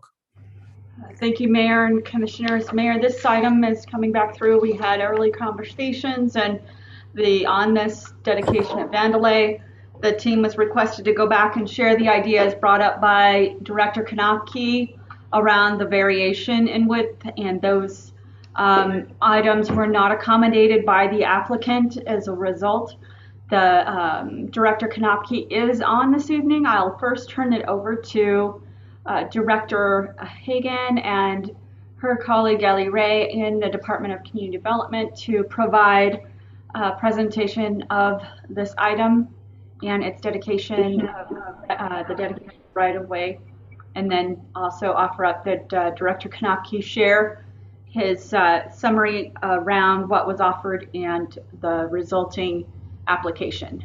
Thank you. Director Kanopke, you have the floor.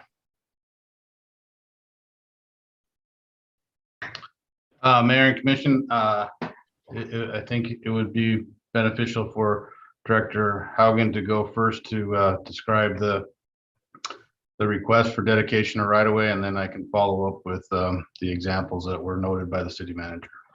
Director Haugen, you have the floor. Mr. Mayor, Commissioners, with your permission, I would like to turn this over to Ellie Ray, Jeez, our people. planner too, who's put together the memo. So if that's okay. Yes, please. Thank you, Mayor and Commissioners. I will be quick, as you have already heard the bulk of this presentation previously. Again, before you this evening is the consideration of the dedication of the Vandelay Avenue right-of-way and the Oak Street right-of-way for property that's generally located south of Prospect Avenue, north of 11th and east of North Sanders Street at the old Capitol Hill Mall site. By way of background, this application was submitted on behalf of D&M Development LLC to reestablish Oak Street and establish the eastern portion of Vandelay Avenue from what had previously been an alleyway, both of which were vacated and discontinued all the way back in 1912. The amended plat as submitted shows the establishment of the north-south portion of Oak Street as a connector between Prospect and 11th and the eastern portion of Vandelay between Sanders and Oak Streets.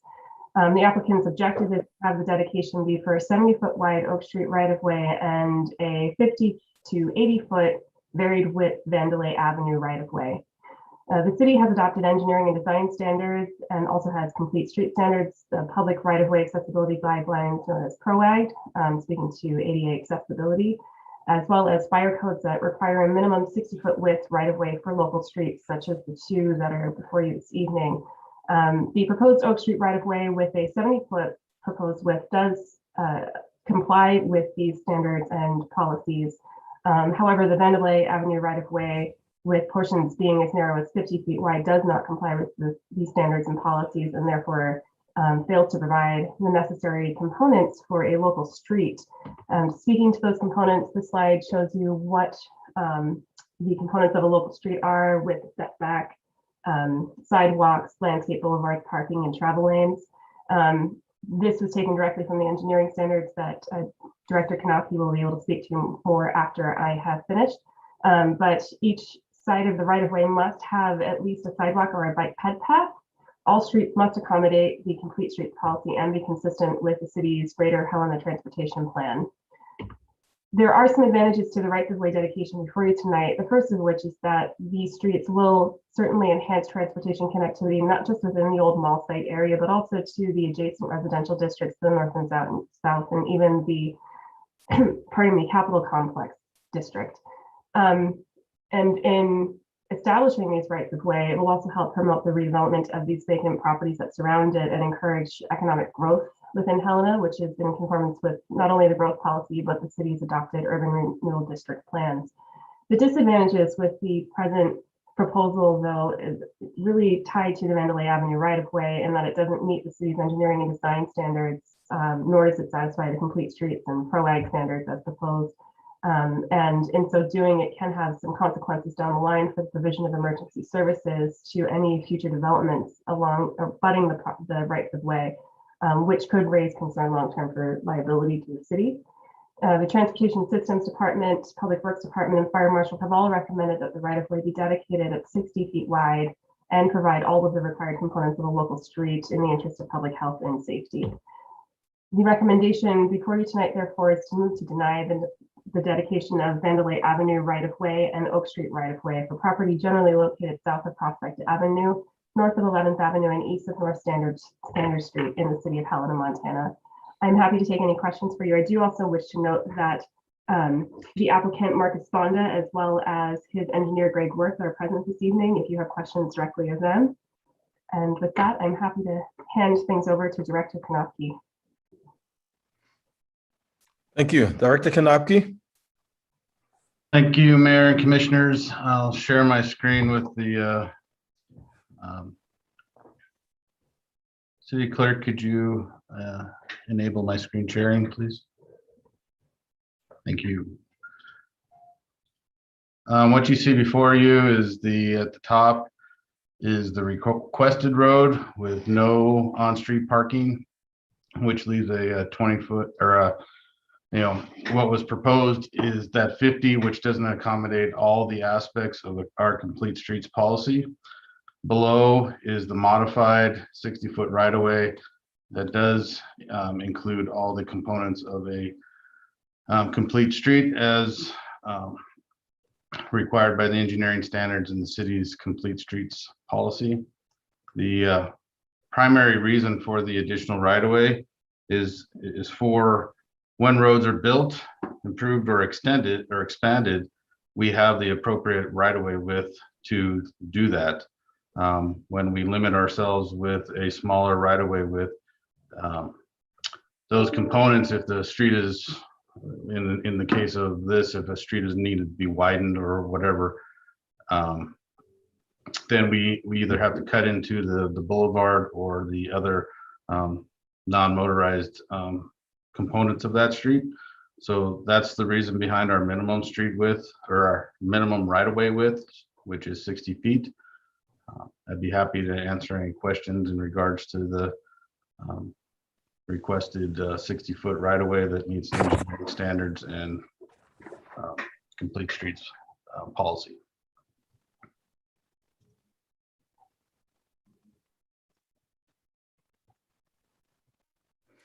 Thank you.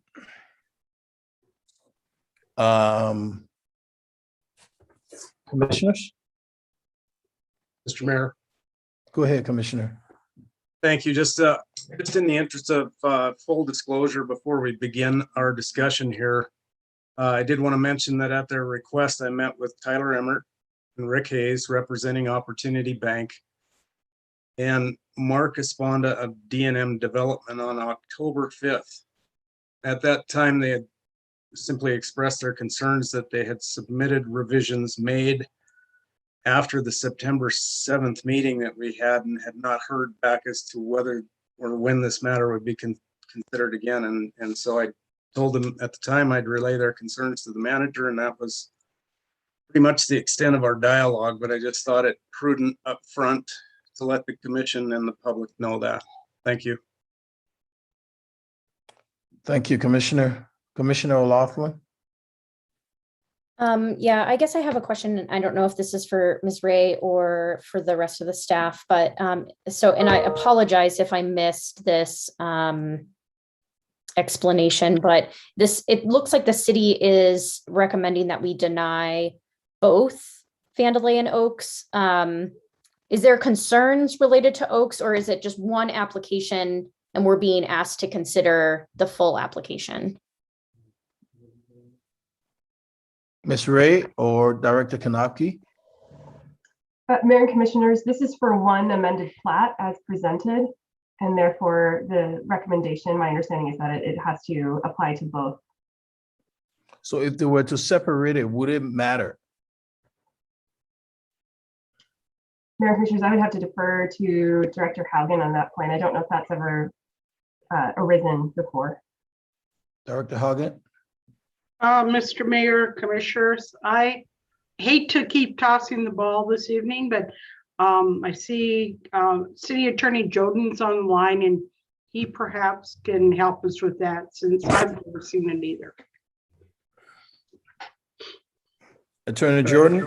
Yeah, Mayor, Commissioners, can you restate the question? I'm not following. No, Commissioner O'Loughlin asked about the Oaks and Vande Lay.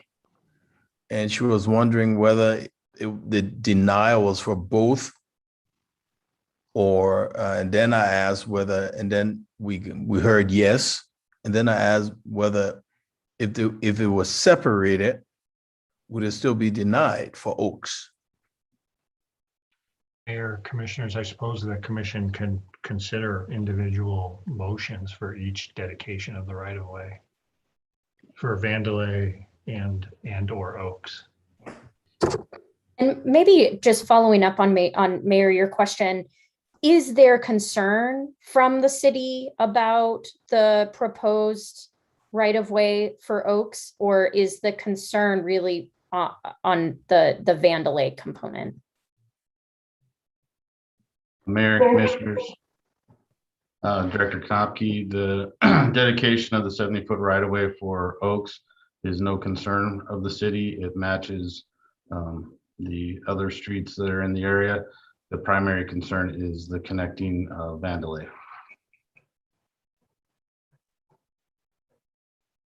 Thank you, Director. Any other comments or questions? Oh, geez.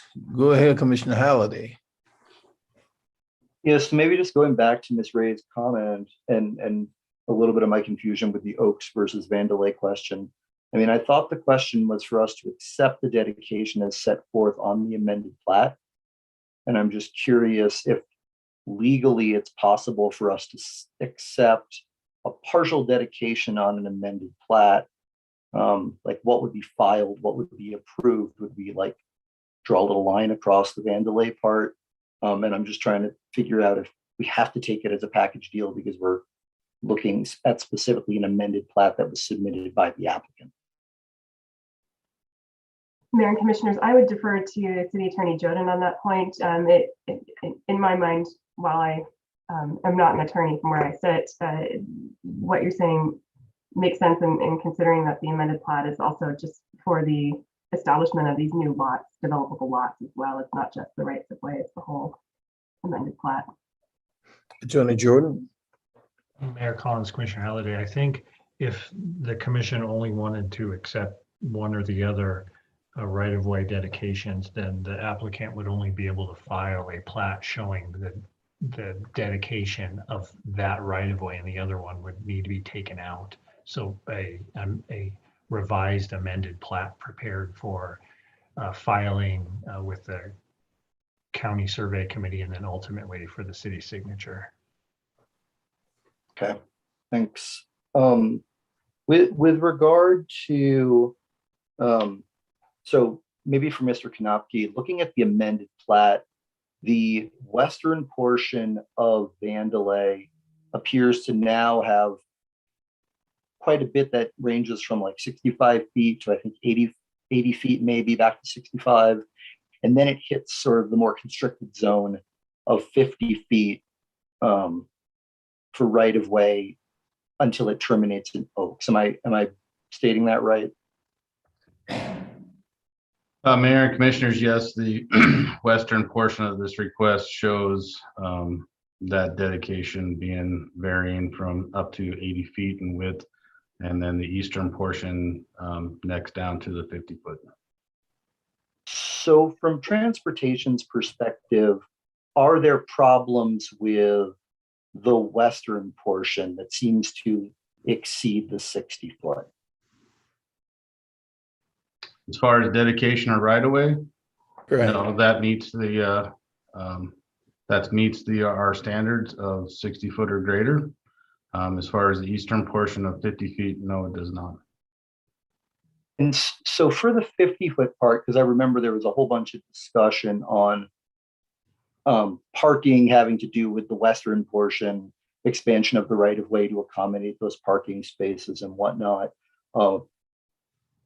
As of now, do you know whether parking is being proposed on the 50-foot right of way portion at all?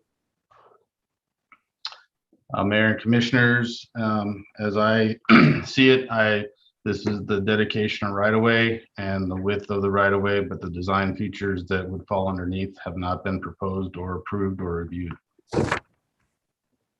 And so how wide is the driving surface as proposed on the 50-foot right of way? Mayor and Commissioners, as it was proposed the last time, it was 20 feet of asphalt.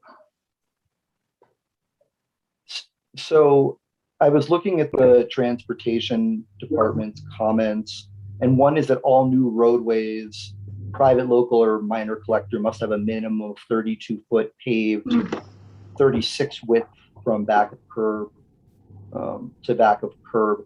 Is the reason for that 32 because you're going to have essentially two 12-foot parking, 6-foot parkings on each side, and that'll create your driving lane?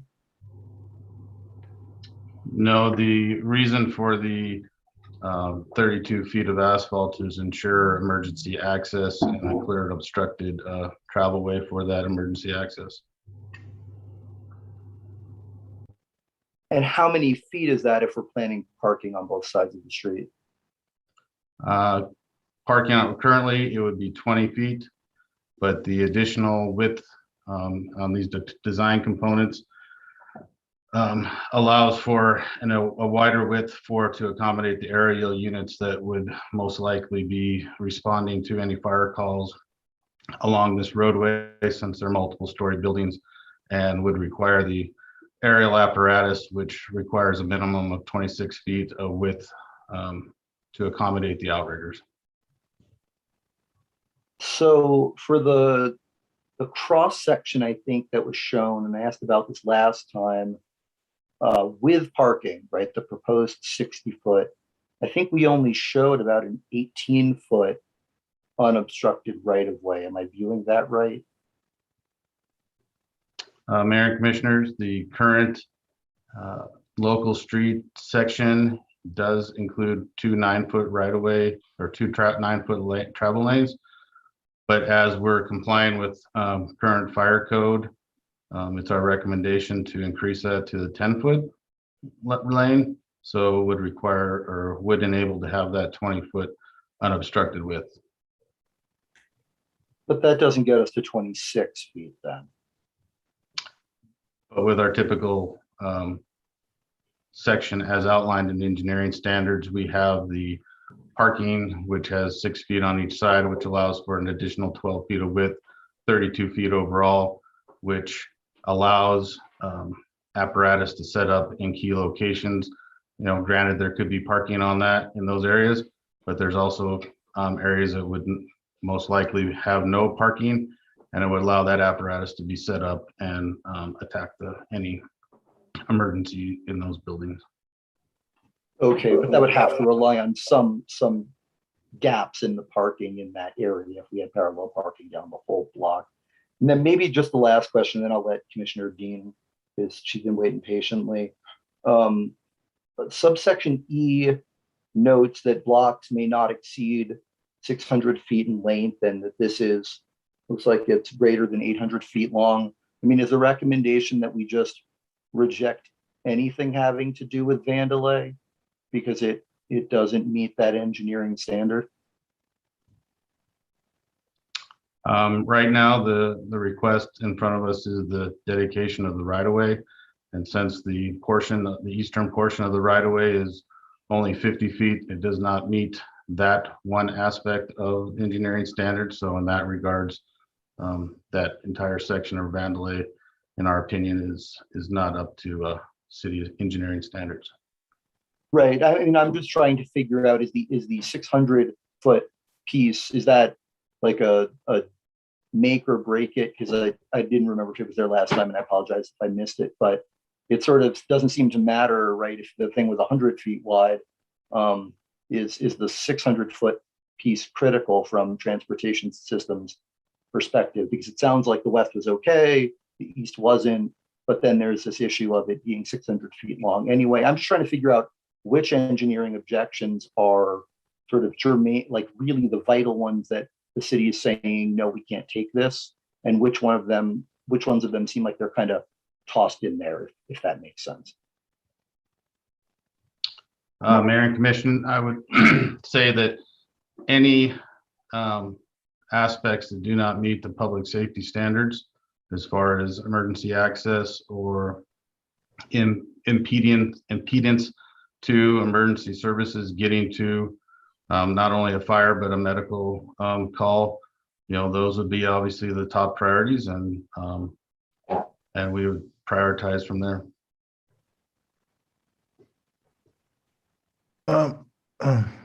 Okay. I'll go to but let me just follow up on Commissioner. I will be with you shortly. I thank you. So what's the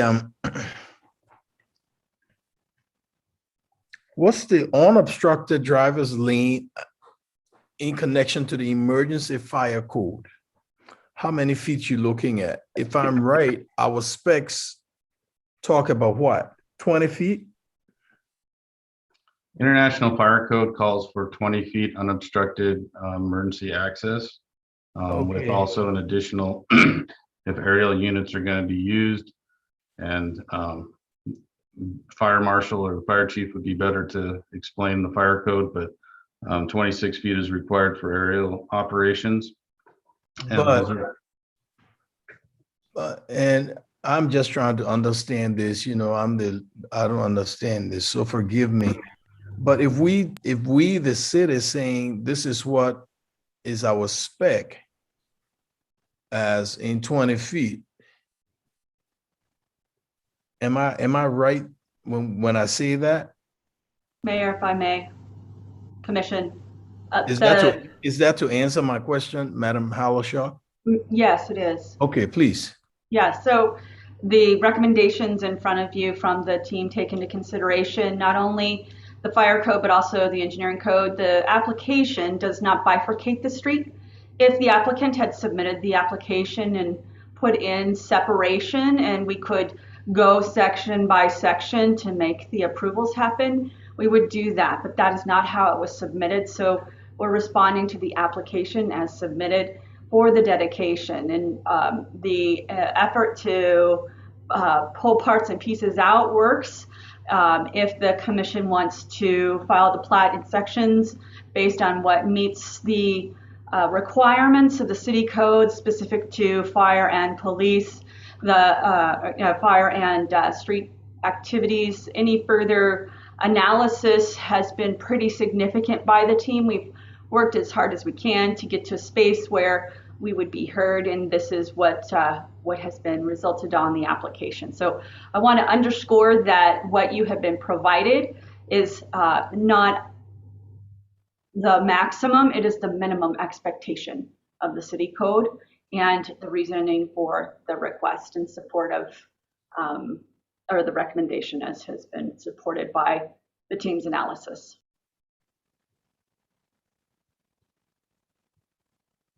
So, Yes. That was. The fire code analysis says this does not meet the expectations of the fire code. Commissioner Dean. Thank you, Mr. Mayor. So I am a little bit confused. I went back and we received a letter or memo from Greg Worth on behalf of this project. And whenever since I've been on the commission, whenever we're asked to consider some type of variance, for lack of a better term, to what our city standards are, we normally are looking for a compelling reason to allow that. And I guess I have not been able to find within our materials or the response, like what that compelling reason is as to why this street is not at 60 feet at the standard, and instead at 50 feet in this on this part of Vandalay. I know in the letter that we received, on the second page, it says that the varying right-of-way accommodates site-specific needs for building development.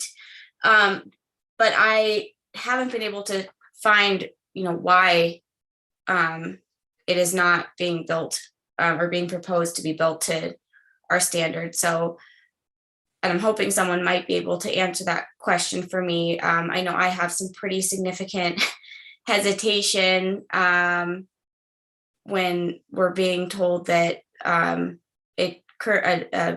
aerial fire truck could not respond to a emergency adequately with what we've been given. And so, I'm looking for a compelling reason as to why, this 50 feet we should accept 50 feet. Thank you, Commissioner. Do you have any other comments from the commission before I turn it over to the applicants? Okay, Madam Clerk, do we have any comments or hands raised from the applicants? Mr. Mayor, Commissioners, I do have a hand raised. Give the mic to Greg Worth. You have the floor, Mr. Worth. Thank you and good evening, Mayor and Commissioners. Greg Worth, WIRTH with Staley Engineering at 3530 Centennial Drive. So the right-of-way dedications are for Oak Street and Vandalay Avenue to facilitate the continued development at the Capitol Hill Town Center. Commentary was provided on the September 7th commission meeting, and a memo was provided to the commission on October 13th. For brevity, I'll provide some additional commentary. Vandalay Avenue is proposed at 50-foot minimum width to avoid excess right-of-way and allow larger lot development areas. And the larger lot areas allow for zoning and parking compliance while facilitating the maximal taxable advantages. Reviewing the complete street components, 2 10-foot travel lanes are provided, which is the 20-foot wide unobstructed emergency access. Parking lanes are provided. Deviation request is to provide perpendicular parking in lieu of the standard parallel parking. The perpendicular parking creates the shared parking zone as identified in the engineering standards as a recommended traffic calming measure. The shared parking spaces develops the neighborhood center with integrated parking and allows much more efficient spatial allocation in compliance with sound urban planning principles. Widened boulevards are provided where perpendicular parking does not occur. Sidewalks and curbs are provided. With future right-of-way dedication, the right-of-way width for the majority of the Vandalay will likely exceed 60 feet. The 50 feet is proposed because it provides the base section without the parking. We fully intend to provide, some integrated on-street parking in the future to the east. We just don't know exactly what those site-specific constraints are going to be, so we need flexibility in the future. The proposed design is in direct response and aligned with the goals and objectives of the 2019 Urban Growth Policy Update and the Capitol Hill Mall Urban Renewal Plan, where the site is recommended as a neighborhood center to optimize reinvestment and become a non-standard development. This project is the realization of the vetted and approved planning documents. The traffic calming measures are consistent with the approved planning documents to create a neighborhood center and establish a sense of place and encourage gathering. There's been a consideration of street widths to promote and encourage non-motorized connectivity. Narrow streets are safer streets. Pedestrian survivability rates are 95% when cars are traveling at 25 miles an hour and 10% when cars are traveling at 40 miles an hour. Wide streets facilitate higher speeds and are extremely dangerous and lethal for non-motorized users. There's no intent to circumvent any regulations or compromise on public safety or emergency vehicle access. The design is to accommodate emergency vehicle access, which is an extremely remote likelihood occurrence and not diminish the everyday use. The rigid and overly strict interpretation of code is a regulatory barrier that will prohibit the development of the neighborhood center. Reasonableness and professional judgment needs to be applied. The design accommodates frequent service vehicles and delivery vehicles. There'll be garbage trucks that come in, weekly, and also service vehicles to, provide cleaning supplies. The large unused streets will severely compromise the livability and sense of place for the desired neighborhood center. The Capitol Hill Town Center will be the financial vehicle to facilitate the means for reinvestment within the urban renewable district. Specifically, the Capitol Hill Town Center itself, the property is just too valuable to economically and practically create any type of affordable housing. However, this project will provide the tax increment and financial means to renovate and expand the Stewart Homes project and, further economic development within the district. We request approval and we request approval to construct the streets as proposed with the design elements as proposed and the acceptance of the street dedication of the 70-foot for the Oak Street and the minimum 50-foot wide right-of-way for Vandelay, with the understanding that the widening will be proposed when we know where all the perpendicular parking will occur. I'm available for any other questions, and Mr. Marcus Sponda with D&M Development is also in attendance. Thank you. Thank you, Mr. Worth. Commissioner Dane, I know you had a question. I'm okay for a minute. Commissioner Logan. Thank you, Mr. Mayor. I'm really not sure to whom to ask this question, but the standard as it relates to the fire code is, I don't think, anything particularly new. So how did this get missed when it was originally brought to the city? I don't know exactly when that was. I think it was before my time, but it seems like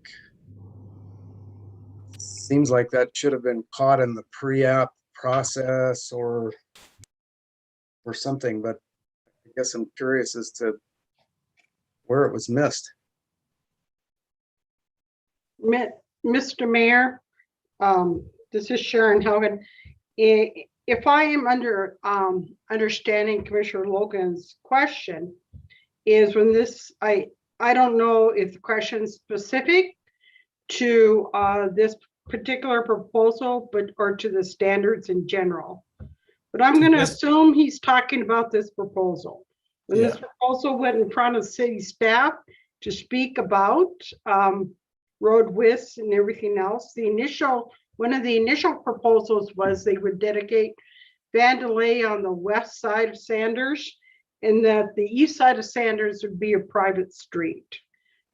City staff has maintained through the pre-application process and throughout this process that 60 foot is the right-of-way width for a local street. So that has been pretty consistent. And if you wanted to go back to city staff's memos or conversations, you'll find that to pretty much be that. I don't know if that was your question, Commissioner Logan, but that's how I interpreted the question. Thank you. Mayor, can I ask just a quick follow-up on, because I think I posed this question maybe in the first meeting we had on this, but this commission approved the other portion of Vandalay at 50 foot, or maybe you can remind me when that portion got approved by the commission along with Sanders? Mayor and Commission, that took place at the January 13th, 2020 commission meeting. 2020. Okay, thanks. Yeah, I mean, Commissioner Logan, I had a similar question because I don't recall hearing these concerns during that process. So I don't know, perhaps if something, if there were changes in the standards or just in light of approval of that, if the staff had sort of a differing recommendation.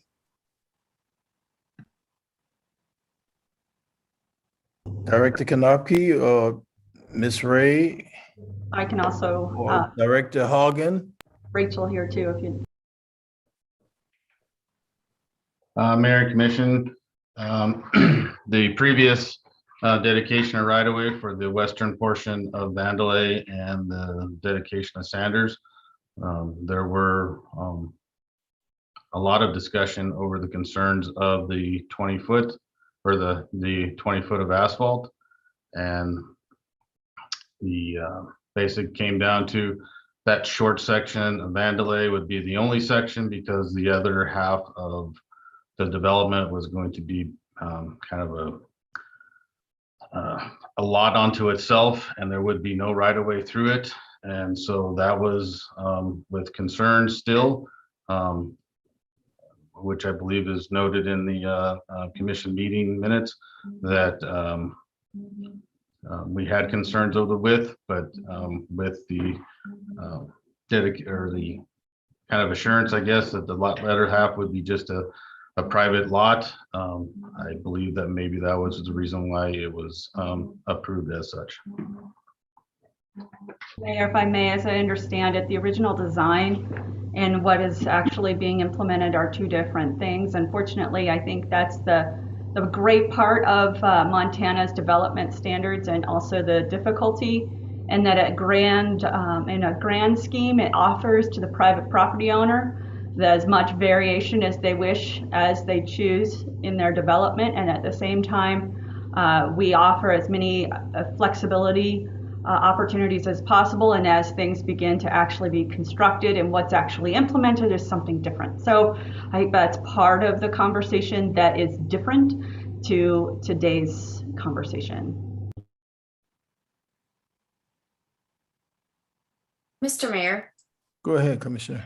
Can I ask a question? I think since Director Kanopky had mentioned this in his opening remarks, I think he might be the best to answer it. I don't know if we have the assistant chief or acting chief on tonight, but you mentioned that because of the type of development that is proposed to be occurring on this part of Vandalay, that an aerial apparatus would be required in order to respond.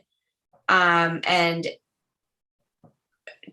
correct me if I'm wrong, the way that I understood it is that if we are needing to use the aerial apparatus, there needs to be 26 feet of surface in order to meet those standards. Is that correct? Mayor and Commissioners, I will not say that I know the code or the fire code precisely, but my discussions with the fire marshal are that anything that has 3 stories or more, that the ladder truck or aerial apparatus would be responding to that incident, and that the manufacturer's recommendation is 26 feet to put the outriggers out to maximize the ladder. They can be short sticked or short, but I would have to refer that to the fire chief or fire marshal to give you those dimensions or how that can occur. Okay. And I guess, Mr. Mayor, thank you, Director Tonke. A follow-up I would have, I think probably for the applicant is if, what would your response be, and do you anticipate any development, 3 stories or higher? Because we obviously have to be planning for the future here. And I'm quite concerned if we are not, I surely don't feel comfortable making exceptions when it comes to fire safety, but, curious if you have a response. Mr. Worth, go ahead. You have the floor, Mr. Worth. Can you hear me? Yes, sir. Okay, thank you. So if, wider widths are needed, the proposed vandalay will basically satisfy the exact same intent as the city standard with parallel parking, where you rely on gaps to get the wider width. In this case, we would have gaps for, there's some ADA parking spaces, so there would be ADA access aisles. So, those are gaps. There's, other gaps where you would have a space availability to have a wider than the 20-foot obstructed width to allow the outrigger placement.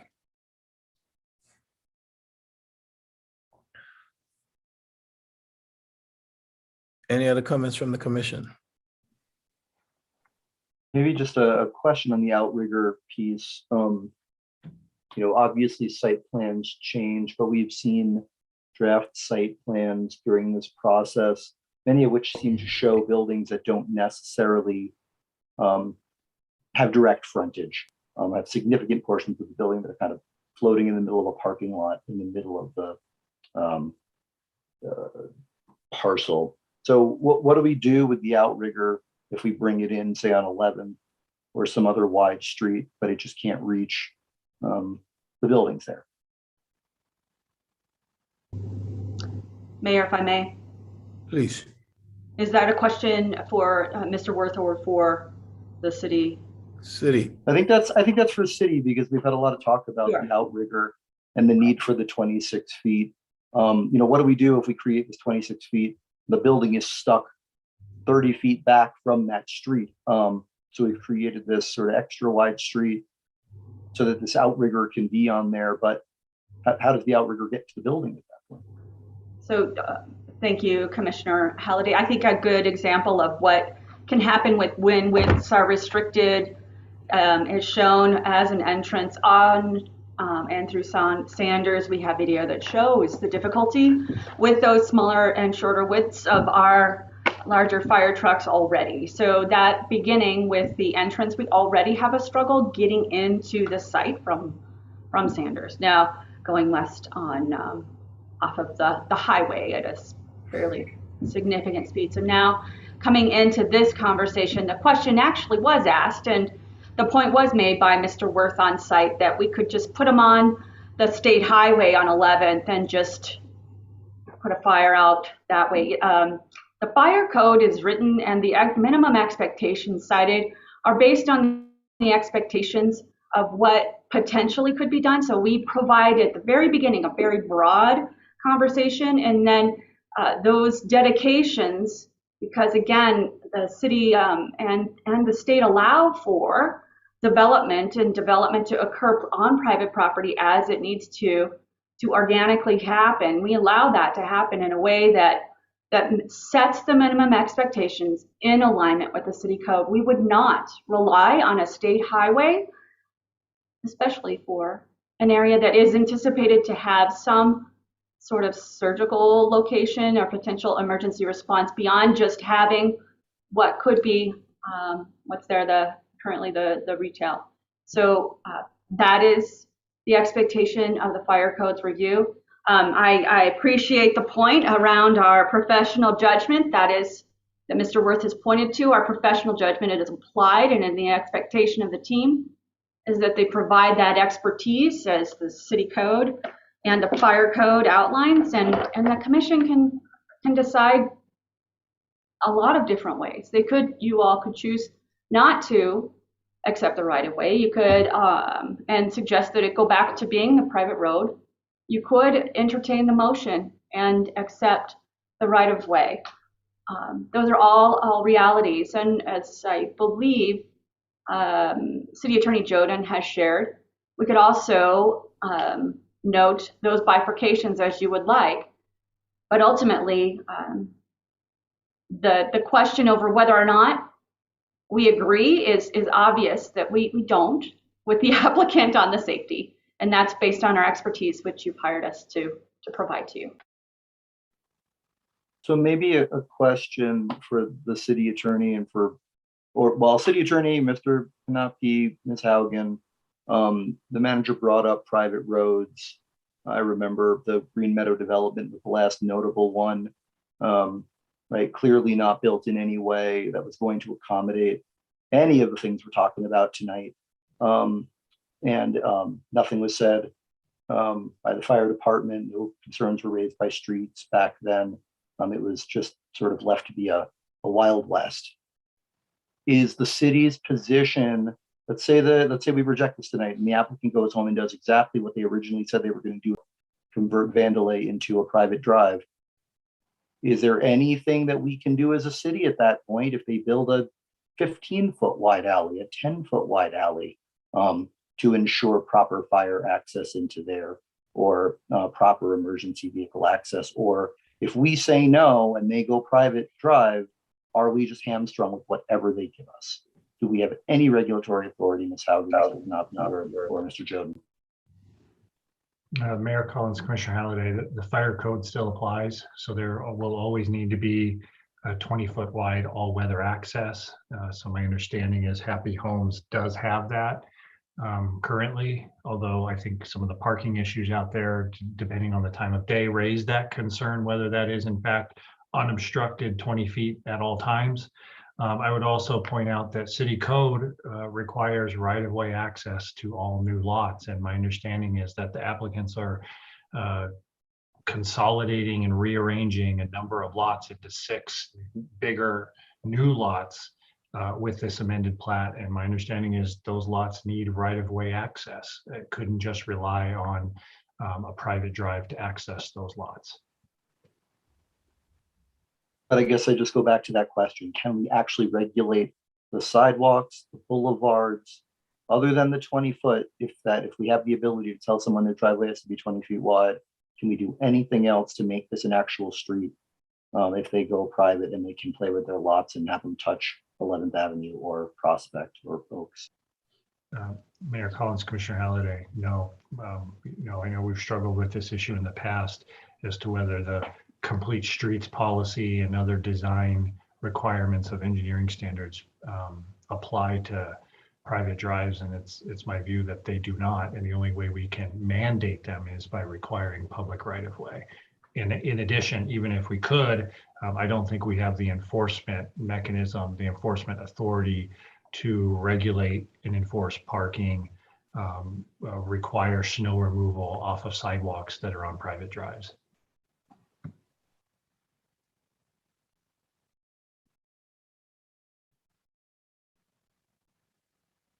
Go ahead, Commissioner O'Loughlin. Thanks, Mayor. So this question is perhaps for Mr. Worth, and I'll also note that Mr. Espinanda has his hand raised too. So whoever is best to answer this, I just have a couple questions, and I think this is related to the packet of information that was shared, was emailed to the mayor and commission email address. So in relation to Vandelay, it looks like the design it jogs a little bit north. Can you share a little bit about why that is? Mr. Worth or Mr. Espinoza? Yes, the reason for the jog of Vandelay is to facilitate a proposed building and the irregular shape of the building. So that's, allow the building size and the parking that's going to be proposed in one of the buildings. It necessitates the need for shifting Vandelay to accommodate a building, the site-specific features.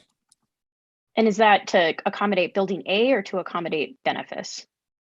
That will be to accommodate building A primarily, but it also benefits benefice in that, they're looking to maximize their building size while also, providing their code compliant parking on the benefice. So by shifting the road north, it makes their lot larger.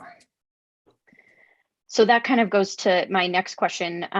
Could you remind me, one, how many parking spot? It does look like a significant amount of parking. And then how many floors is Benefice expected to, that building is expected to be? 3.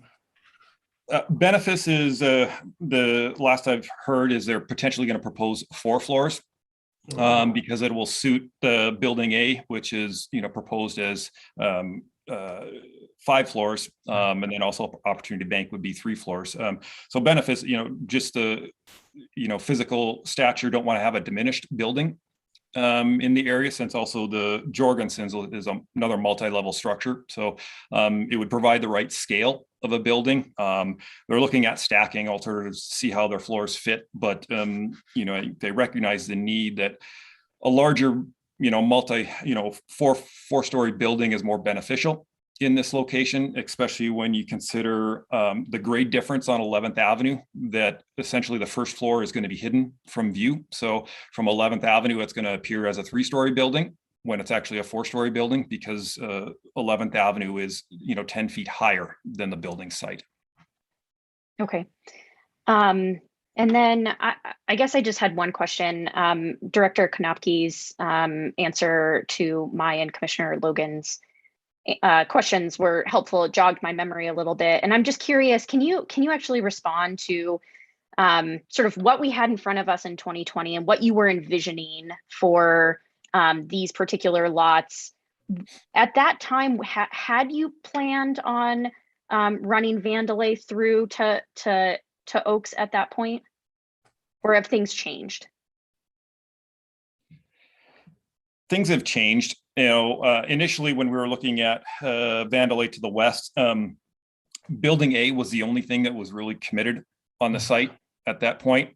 And actually Building A was in a different location. It would have been where Opportunity Bank was proposed. So a year ago, we did not know what was going to happen between Sanders and Oak Street outside of one building.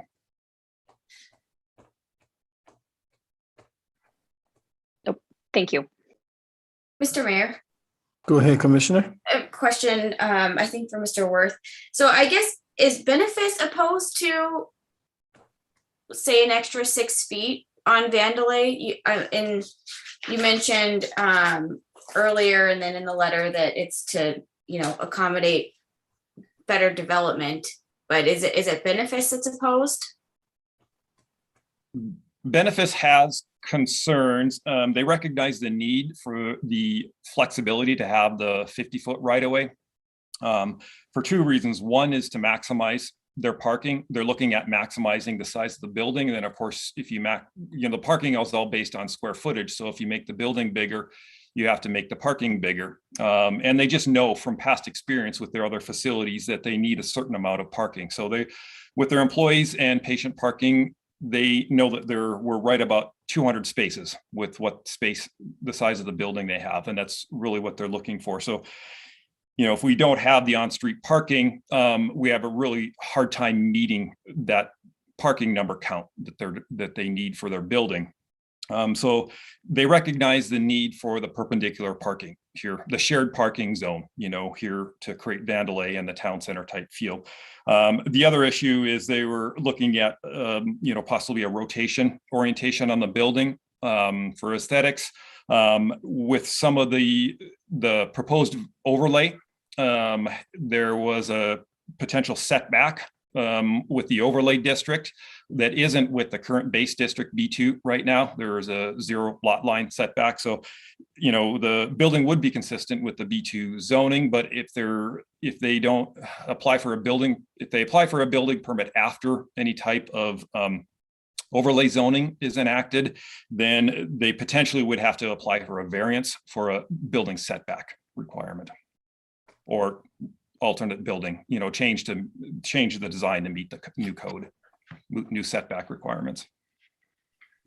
So I guess, Mr. Mayor, a follow-up, I guess, is there what is the opposition then to adding that extra fee on the north side of Vandalay across from Benefice?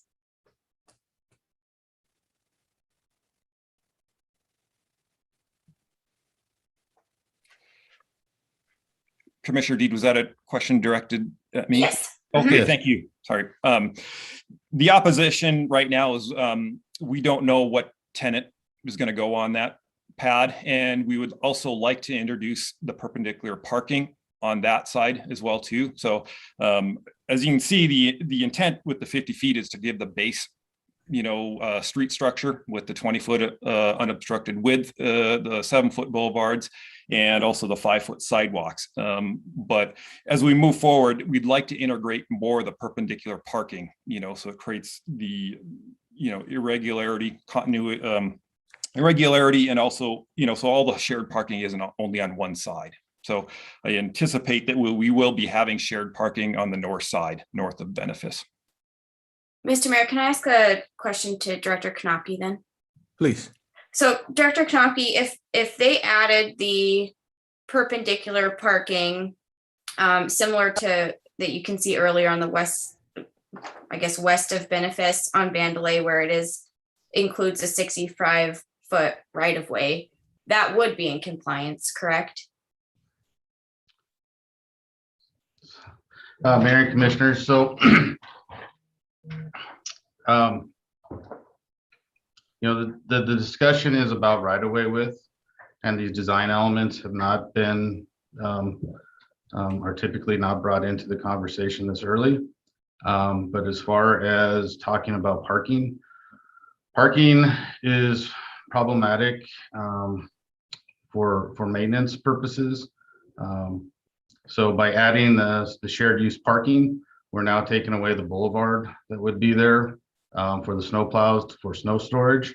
So as a snow plow goes through there, if you were to have perpendicular parking, you would have a berm at basically the interface of the road and the parking area. If you look at the plan that was submitted the last time that had some of these design elements with the number of approaches for each of these different buildings, and then the perpendicular parking, you're going to have very limited snow storage. As far, you may have a boulevard that's at the back or the front, however you want to look at it, of the parking area. But typically those perpendicular parking areas are very difficult to plow. If one vehicle is in the middle of, say a 6-spot parking area, we can't get in there with our snow plows. We typically, as part of our snow plan, do not plow those parking areas because of all the liability issues with the parked cars and then pushing snow typically on some of those. A lot of them have curbside sidewalks, so you still have a snow berm. And in those, normal years of Montana weather, we're going to have snow piling up, and it's just becomes problematic. Thank you. Mayor, if I may also suggest that Director Hogan might have a moment also to reflect on the parking and the element, that parking element in acceptance of right-of-way. Is that traditionally a part of acceptance of right-of-way? I guess that design element becomes a really difficult conversation and something that if the commission would like to in the future on all right-of-ways be consistent in assurance that we have access to and an understanding of design elements when we accept rights of way, I think it's a good opportunity for us to be consistent and start and establish a standard if that is the expectation. But then we also know that we need to hold them accountable to hitting those expectations. Otherwise, we run into a situation where we have locations that we can't gain access to and there's public streets. I just want to understand, Director Haugen, how that plays out in the parking in particular. So, Mr. Mayor, commissioners, a couple things. First of all, it is my understanding that it takes a separate action in the city commission to allow for perpendicular parking or anything other than parallel parking. And after I get done, you can confirm that with Director Knopke. Secondly, generally speaking, when the commission is brought an amended plat, the amended plat in and of itself only establishes the right-of-way width. Generally, what happens is that once the right-of-way width is established, that people design to their right-of-way width.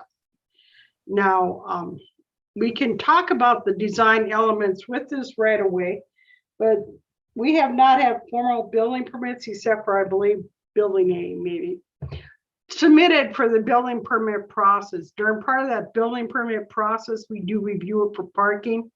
We also have discussions with the applicant about alternatives for parking that are in our parking ordinance, such as reductions for electric cars, reductions for bike racks, a transit stop, several things. So that generally, I guess my point is that's generally where the parking is taken as part of the discussion when we're sitting down with the applicant.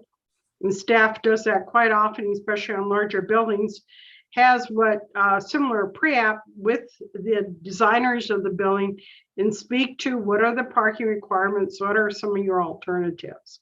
So when the staff brought this forward with regard to the right-of-way, it is just a way with, as they have in past amended plats, and we have plenty of examples of that. The additional request for perpendicular parking would have to be brought in front of the commission to allow for that. And if they're going to use that as part of their design to meet their parking requirements, that permission would have to be granted by the commission before we could even issue that building permit, because that's the only way they would meet the parking requirement. I don't know if that answers your question, or Commissioner O'Loughlin or city manager, but I believe that was the essence of your question.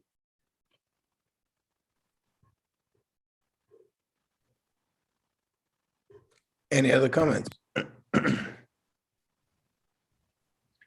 Perhaps Director Kanopki could speak to perpendicular versus parallel parking in process. Mayor and Commissioners, Commissioner Haugen is correct. I don't have the city code exactly in front of me, but any angled parking on a city street has to be brought before the commission for commission approval. That's why you see our typical sections in our engineering standards showing parallel parking, as that's the approved parking concept in the engineering standards, and anything that deviates from that is a commission action.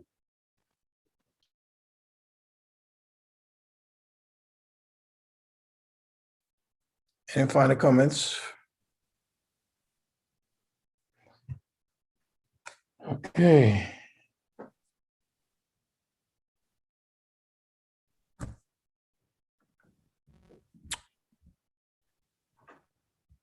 And we'll go to, I'll entertain a motion. Mr. Mayor, did you want to take public comment? I thought we did, but do you have hands raised? I do have 2 hands raised. Okay, we will entertain those comments and then move forward. My apology. First up, I have Tyler Emmert. You have the floor, Mr. Emmert. Hi, can y'all hear me? Yes, sir. Great. Tyler Emmert with Opportunity Bank. I'm our market president here in Helena. We're a Montana bank. We have roughly 385 employees now, 26 buildings, 23 branches spread across Montana, 3 operation centers. We are interested in building an operations center, these parcels. Our corporate headquarters is in Helena. Roughly 1/3 of our employees are in Helena. We're looking to construct an operations center that will regularly bring employees to Helena for training. Looking to continue our relationship with the community. Hopefully do things the right way. Not looking to do anything outside the norm other than be a good community partner. I do have to briefly touch on the benefits of narrow roads. In between soccer games this weekend, I did go to Starbucks. So I turned off of Prospect onto Sanders. I do drive a truck, which is bigger than I need, but in order to get onto Sanders, I had to slow down. And then in order to turn off of Sanders onto Vandalay, I really had to slow down. And in order to get into the Starbucks parking lot, I had to slow down. And as I brought home my crate of pumpkin spice lattes to the whole crew, I appreciate the benefits of a narrower road and driving slower. I do admit I'm regularly in the minority on this in Helena. I like narrow roads. It seems as though some of my friends like really wide roads and higher speeds. I like narrower roads and slower speeds. Obviously, we're looking for the benefits of a training center within walking distance of our corporate headquarters, roughly a block away, and do support narrower roads and slower speeds. Thanks for the time. Thank you, Mr. Emmerich. Who do we have next? Mr. Mayor, I have Mark Esponda. You have the floor, Mr. Esponda. Good evening, Mr. Mayor and Commissioners. Thanks for taking the time to listen to my comments. You know, I say that I respect the city staff's point of view and the city manager's point of view, although I think we disagree on those points of view. You know, they have merit in what they see and want done. I just want to first talk about the background briefly and how we've even gotten to this point. You know, this project was originally proposed as a development that had all private streets. We were invited to admin meetings and various other meetings with the former city manager and were asked if we would put Sanders and Oak Street back through as public streets. We agreed that we would do that if we could design them as narrower streets and we could have Vandalay at that point on the west be a public city street as well, because we didn't want to mix private and public streets at that point. Now, of course, the development has changed over the past year and a half, 2 years. You know, we actually had some meetings with a design firm that was back then working on a contract with the City of Helena to become an outside development partner or development department for the city, who actually helped us design some of our elements within this. So we did take what the former city manager wanted and really did change our design. Our entire plan changed based on that. You know, the other thing that keeps coming up is that these narrower streets don't meet code or don't meet fire access. And I guess somebody can correct me if I'm wrong, but all of our streets with a 20-foot unobstructed drive aisle meet emergency access. All of our turning radiuses meet code. So I keep hearing that these streets are not safe and they don't meet these different elements, but they do.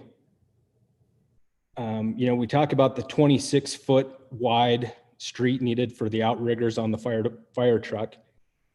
We've been told by the fire marshal that he will not fight a fire from Sanders Street or Vandalay Street, that we would have to have access in our parking lots to fight the fires. So I don't know why we're talking about 26 feet wide streets needed on Vandalay and Sanders, because we've been told the city will not fight a fire from those streets. In fact, they're holding up occupancy on the Starbucks building because they say they can't fight a fire from Sanders or Vandalay, and they have some issues with the internal parking lot. Occupancy from Starbucks? Or I'm sorry, Taco Bell, excuse me. Oh. Occupancy from Taco Bell.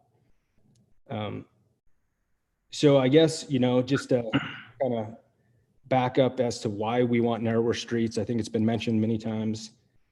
It slows people down. We don't want parking, parallel parking on the street. You know, if you have a 36-foot wide street and you have two people parked on the side of it and they both open their door, you have 14 feet right there. You can't drive two cars down that street at the same time. You either have to stop, you tear their door off, or you hit the person getting out of their car. So we don't want a residential street in the middle of a commercial development. So I guess that's my comments, and I appreciate all of your time this evening. Thank you, Mr. Esponda. I gotta find out now because I just heard Mr. Esponda saying all those things, what they have me quoted. Is he right, wrong? Mayor, if I may. Help me out here. Mayor, if I may, thank you. This is Rachel, the city manager. I appreciate the comments from Mr. Sponda. I've had many conversations with Mr. Sponda. He's also shared that the commission had already previously agreed to this design. So I understand the frustration he must have with where he's coming from in having to manage with a new city manager. I understand that. I also understand that what was there was not what is there now. It's not what was contemplated. And no, it does not meet the expectations of the code. That is why you hire the experts to evaluate it. They have said they do not. And private streets, I recognize and hear that was the expectation. Now it's being dedicated as right of way. So the difficulty is that I'm being asked to recommend oftentimes in this project to you all that we not follow the expectations of the code because of all the previous conversations. And I have to tell you, it is very difficult for me to ignore the expectations of the city code, especially when the staff have shared to me as our experts that it's unsafe. So that is certainly, though, the prerogative of the commission. You can certainly move in another direction and vote differently.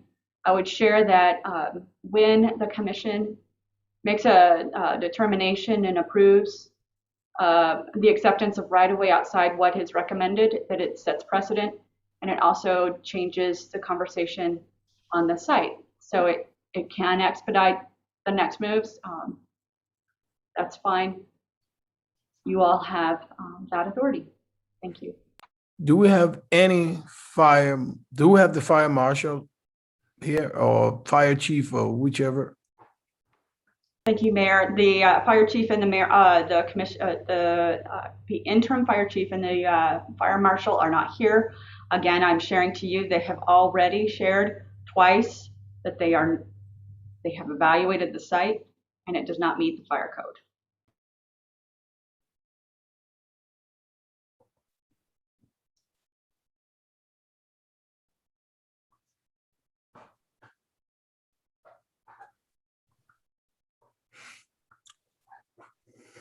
Okay, Mr. Mayor, please. I'm throwing this out there. It appears, so we wouldn't necessarily be meeting the complete streets of 60 feet by just adding the 6-foot lane, but it would accommodate then the aerial fire apparatus as described. Is there any interest from the applicant in, meeting that fire requirement? Because I'm very sympathetic to, the frustrations that there's appears to have been, some sort of alternative agreement that was discussed with the previous city manager in previous years. But I also don't feel comfortable, voting for something that we're being told does not meet the fire code, especially if you have a 4-story, surgery center, medical center. And I am trying to reconcile those two things. And so I'm curious if there is, willingness to help us get to a place where we are meeting the public safety standards, while also, helping move a I think, a positive thing for this area forward.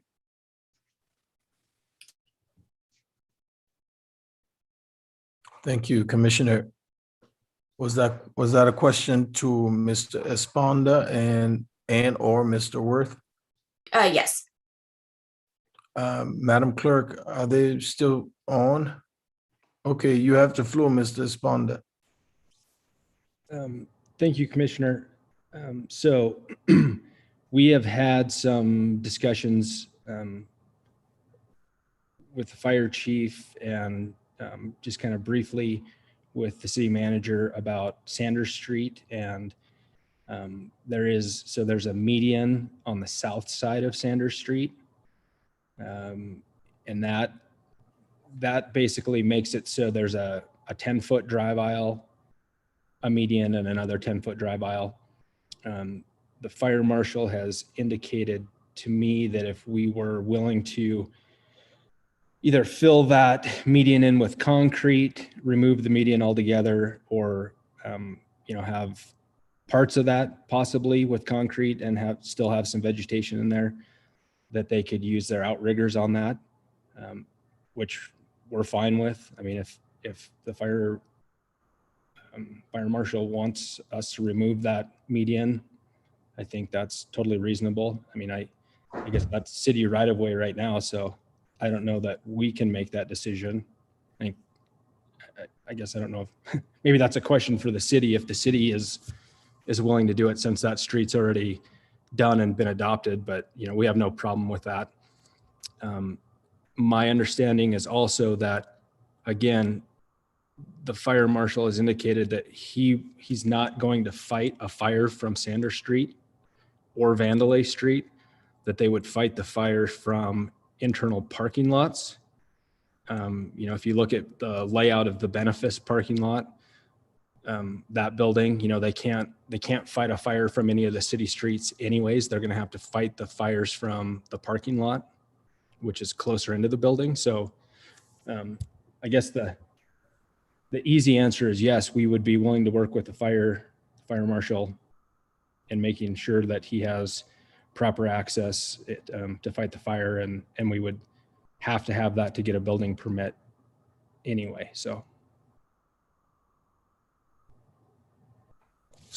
Madam Manager, how do you answer that? The difficulty is that that's not the conversation we're having. This is about the right-of-way dedication. And I'm certainly happy to have the larger conversations around improvements on the city streets.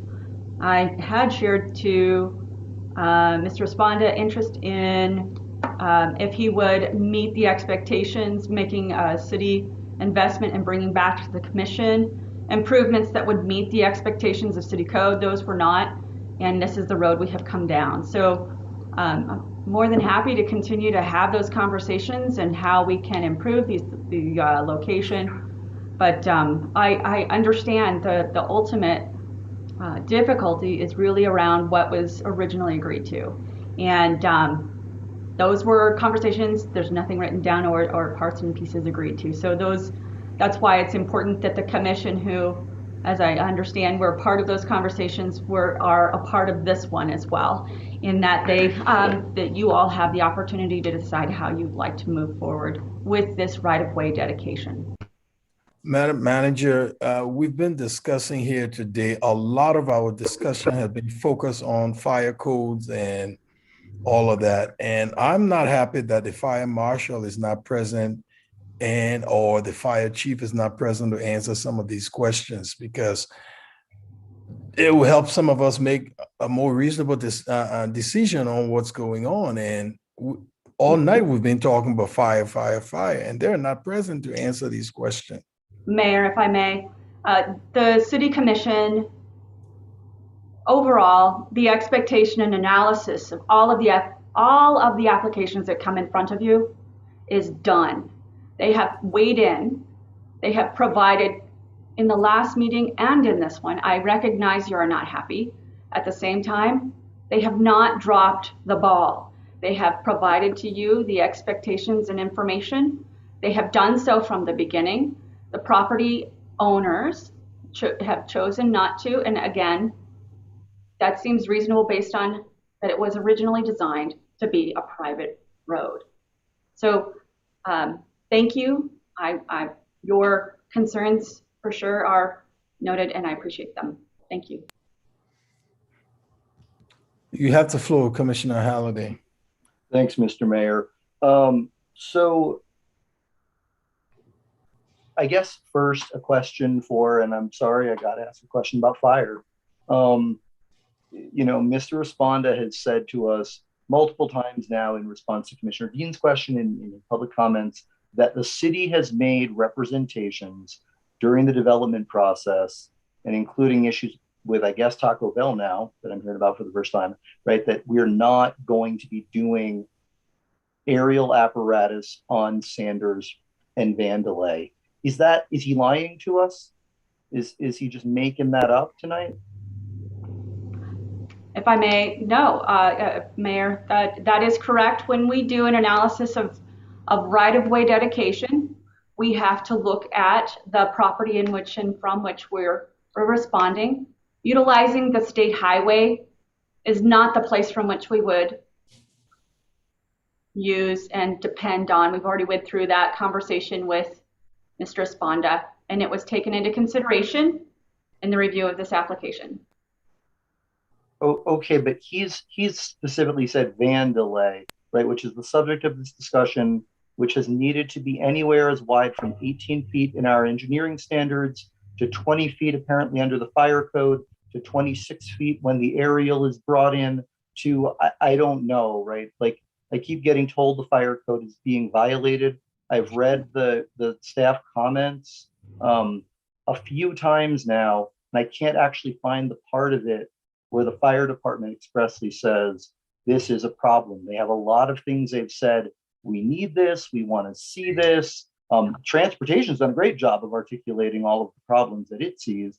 The fire department seems to follow up on transportations. I'm just trying to get a gauge. Mr. Responda says, y'all have told us, we, the five of us, apparently, as an agent of the city, have told them that we're not going to fight fires from Vandelay. So the 26-foot aerial discussion, it would be out. And I'm just trying to figure out then, like, are we just discussing making the street 6 feet wider for the sake of making it 6 feet wider? Like, what is going on? That's what I'm just trying to figure out. What is the fire code being violated? And is he lying to us? Was the second question I asked before that I just haven't heard an answer to. He said, we said no Vandelay. Is that a representation we've made to him? So I did not ignore your. I said that we agreed that that is not where we would fight fires from. We would not fight fires from the state highway. That is Vandelay is not a state highway. Or Vandelay, correct. We would not. So the second part of the question is whether or not we know exactly what's being constructed there. No, as we've shared tonight, anything above 3 feet, you would use that outrigger. We've heard it's going to go up to 4 feet. So then the second part of the question, other than the code portion that the fire department cites, which is basically the streets engineering piece, which specific provision of the fire code is being violated? Because I've heard it said a lot and I couldn't find it in the memo. I apologize if I've missed it. Sure, no, I have that. It's been provided to the applicant several times. And if you would like to, I think I will pull that code section, so hold please.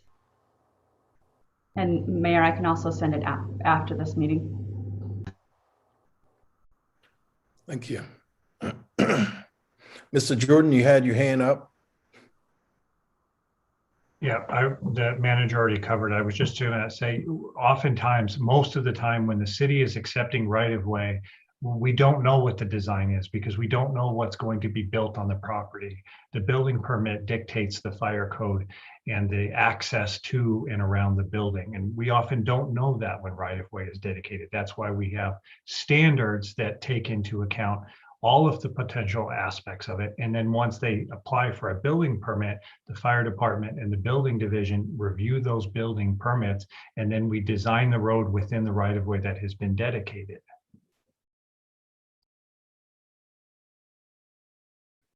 Thank you. Commissioner Halliday, is your hand up or you're done? Yeah, I mean, I guess I just wanted to make sure, I'm just curious about the code revision, but if we're not going to get that tonight, that's fine.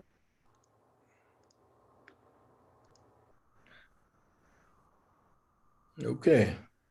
Any final comments from the commission? Mr. Mayor.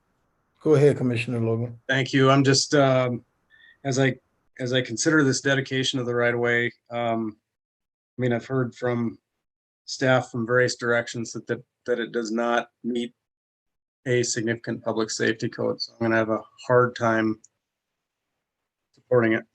So just wanted that to be clear. Mr. Mayor. Go ahead.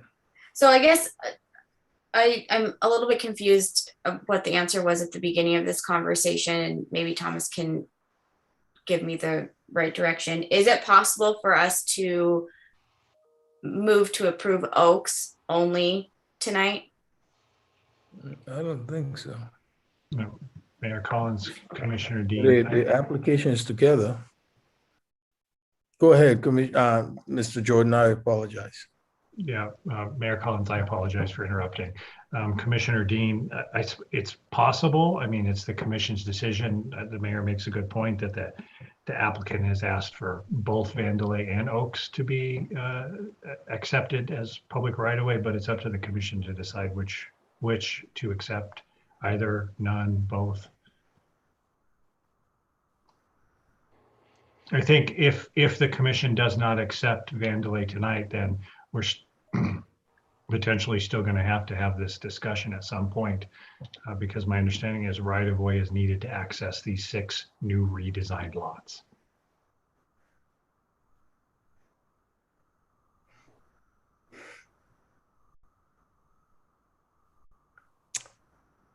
Okay. Thanks to everyone. I'll entertain a motion.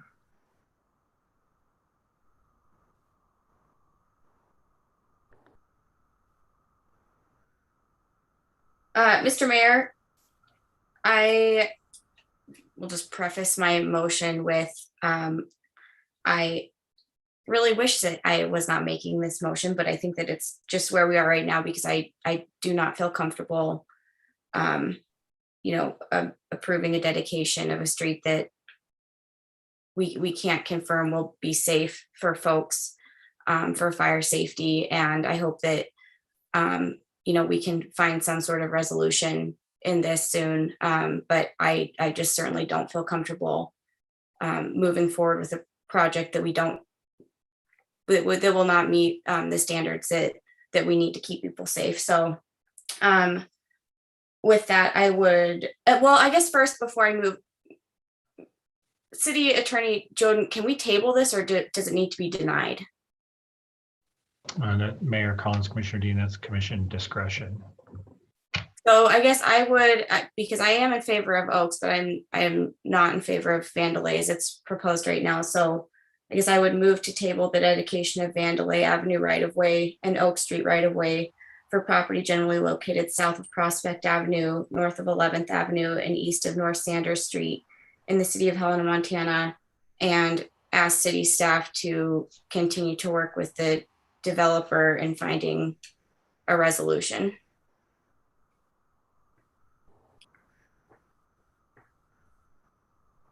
Do you have your hand up for a second? I see a hand. I'm sorry, Commissioner O'Loughlin. Oh, sorry. I think Commissioner Logan was going to second it, and I have a question if he was intending to second it. I did. Okay. So, Mayor, just a quick process question. I'm just wondering, so we have already tabled this once with, I think, kind of a quick statement by the city that they wanted to look at sort of the revised proposal. I'm what happens if we table it. I'm wondering if the denial actually starts the process again of reapplying for either only Oaks or a redesign or whatever. If we table this, are we then, bringing back this same proposal? I mean, I'm just weighing in on that. We've done this once already. It's pretty clear tonight that the five of us seem uncomfortable reaching some point, and we're somewhat punting on a tabling. I say we voted up, we voted down. Sounds like probably down. And, you know, that will send the message then that they're going to need to come back with something else. But I think we owe it at this point to take a position. It's dragging everyone around. You can just tell by the disposition of these discussions. These are not two parties that are enjoying these discussions. So I'd be more in favor of a outright decision one way or the other on this process this evening. And this commission may or may not see it again at some point down the road.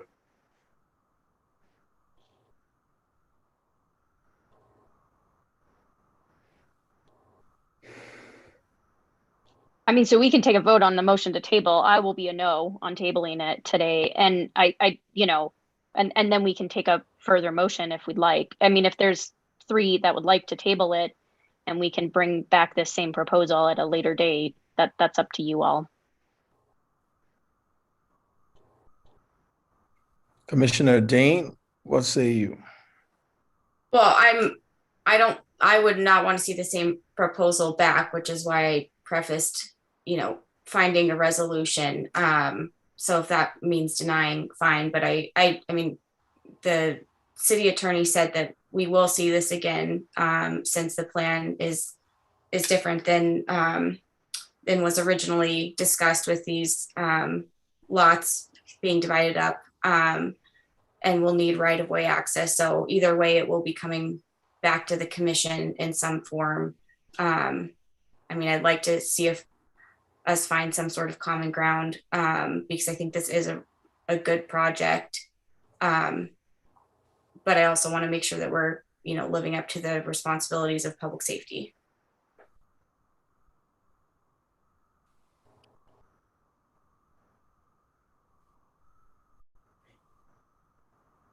So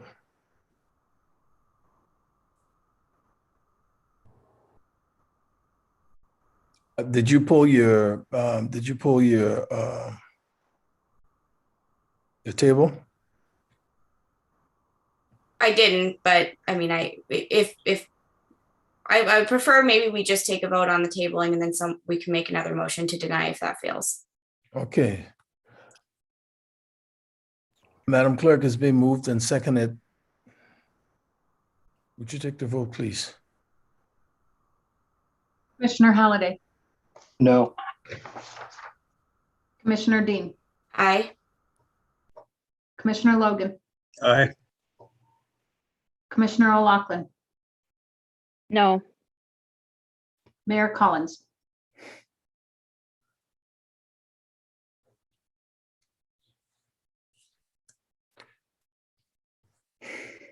Let's take a vote on the whole issue and move forward. No. So is that a no on the table? I said no. The motion fails 3-2. So I'll take a motion. So Mayor, I'm happy to make, well, I'm not happy to make this. I think we're all sort of in similar circumstances, but let me find it real fast. So I will move to deny the dedication of Vandelay Avenue right-of-way and Oak Street right-of-way for property generally located south of Prospect Avenue, north of 11th Avenue, and east of North Sanders Street in the city of Helena. Second. Can you repeat that, please, Commissioner O'Loughlin? Yeah, no problem. So I'm moving to deny this current application as it stands right now. Okay. Any final comments? Yeah, Mayor, if I can make a comment. I mean, I see that the city manager has now posted something in the chat box. I think that we will likely see something come back up. It would be nice to just get all of the information in advance of the meeting. And given just a lot of the conversations around fire. I think that would be helpful to have maybe a little bit more information. I also, I mean, I appreciate Mr. Emmert's comments about sort of the design of Sanders, and I've talked to the city manager about this. I mean, I definitely appreciate that it sort of forces people to slow down, and I recognize the work that the developer is doing in sort of rethinking, right? Like, we established urban renewal district, not just for this area, but for all of sort of 11th and Prospect to the interstate, with the idea of sort of rethinking what this space looks like, right? So I'd love to keep an open mind. I have concerns about the perpendicular parking. I think given a four-story building that's being put in, the number of cars and vehicular traffic that may be going, I think it would be worthwhile to pause and sort of give some more opportunity to rethink and redesign this street. I'm open to, what this could look like in order to slow traffic down. And I hope that the applicant is able to work with the city to find a solution. But I think given sort of the concerns we're hearing, I have to vote to deny today. Thank you. Madam Clerk. Mr. Mayor, maybe just a comment from myself. Go ahead. Yeah, I mean, for 8 years now, right, I've tried to fight battles on complete streets in this city and watched us at times do things like, happy homes, where we just completely blew it from an internal standpoint. Trying to figure out how we wed development to standards. And, this is one where you look at it, and the real objection here is street standards. Are there fire angle issues? Absolutely. Welcome to the South Central of Helena. But if you look at section 503, and I appreciate the manager getting that one up there for us, I wish we had it sooner. All that talks about is the 20-foot unobstructed access. Maybe there's something else in there, but right, we don't have a violation of the fire code in front of us tonight. It hasn't been articulated, and it's unfortunate the fire department's not here. So what we're talking about is a single street in a planned development, right? That's economic development for the city of Helena, and a good goal. And we have gotten frozen up over just the eastern portion of a roadway. It's a really disappointing discussion to see happen from a developmental standpoint. We have these standards, and sometimes you deviate from the standards, right? We all say we ran because we're open for business and we support economic development in Helena. And guess what? Sometimes that is the boring question of whether or not you make a slight adjustment to a road, right? That doesn't violate any explicable standard that we've been cited. Some people have articulated concerns, angles and radii, but no one has identified any specific problem here. And that is an actual code violation. And sometimes you just have to do that. Heck, we threw them all out the window for some developers. And here we're going bonkers over an 800 foot block. So I don't know. It doesn't make sense to me tonight. I'll be a no on this just because it doesn't make sense. But hopefully for the developers, they'll figure out a way forward. I am going to cross my fingers we don't see a private street because then the five of us really screwed up on this one. Thanks. Any other final comments? Well, for me, while I hear the city, I hear the employees, but there's been some confusion with the violation. I mean, if it is so general that I'm struggling with it when we hear there's a fire code violation. For me, when I hear violation, if this is a fire lane and I park my car there, that's a violation. My car should be removed. But when we come into such general, just violation without pointing the violation, I am confused. And so Yeah, this is a pretty difficult situation we find ourselves in, because I also blame us, because if we had approved this before, why didn't we see those violations? And so, this is where I'm at. Any other comments? Madam Clerk, would you take the vote, please? Mr. Mayor, I apologize. I would like to read just the 2 written comments into the record prior to the vote, if that's okay. Please go ahead. From Mark Runkle, where is the fire marshal? And again, from Mark Runkle, what part of the fire code does this not meet? For the vote, Commissioner Halliday, No. Commissioner Dean, Aye. Commissioner Logan, Aye. Commissioner O'Loughlin, Aye. Mayor Collins. Aye. The motion carries 4-1. Thank you.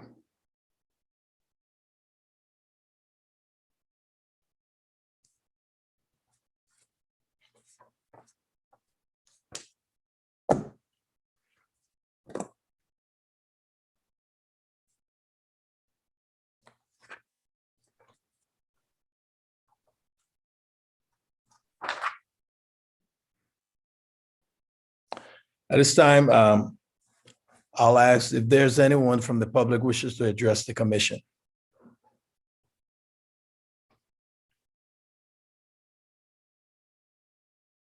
Madam Clerk, do we have any raised hands on any topic? That is, anyone from the public wishes to address the commission on any topic? Mr. Mayor, I'm not sure. Are we doing general public Yes. comment at this point? Yes. I would just ask that we make note then that that item has been moved up on the agenda ahead of public hearings. Thank you.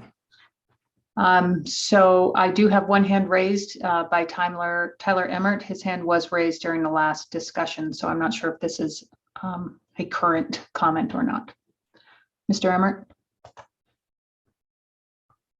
Yeah, thanks. Sorry, I forgot to mention when I was talking, and hopefully they're still listening. We do want to welcome Benefits to our community. They're a great organization, a great company. Looking forward to their involvement in the services they provide. Hopefully they're still on. I understand we got into the intricacies of right of way and fire code and turning radius. And hopefully they appreciate that we are in the capital city and we love to debate. And we may have some minor disagreements, but we'll figure it out and we'll move forward. And with open arms, do want to welcome a great company to our community. Thank you, Mr. Emmert. Mr. Jordan, you had your hand up.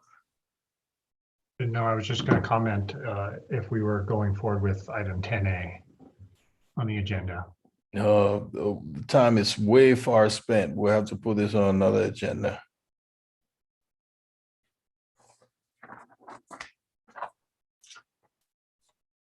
Do we have any other comments? Public comments?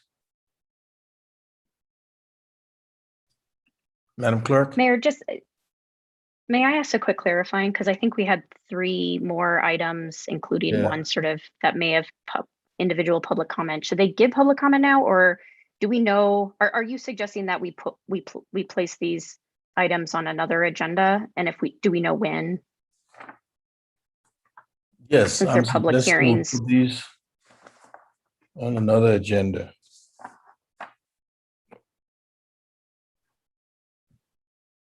Oh, you have the time to keep moving.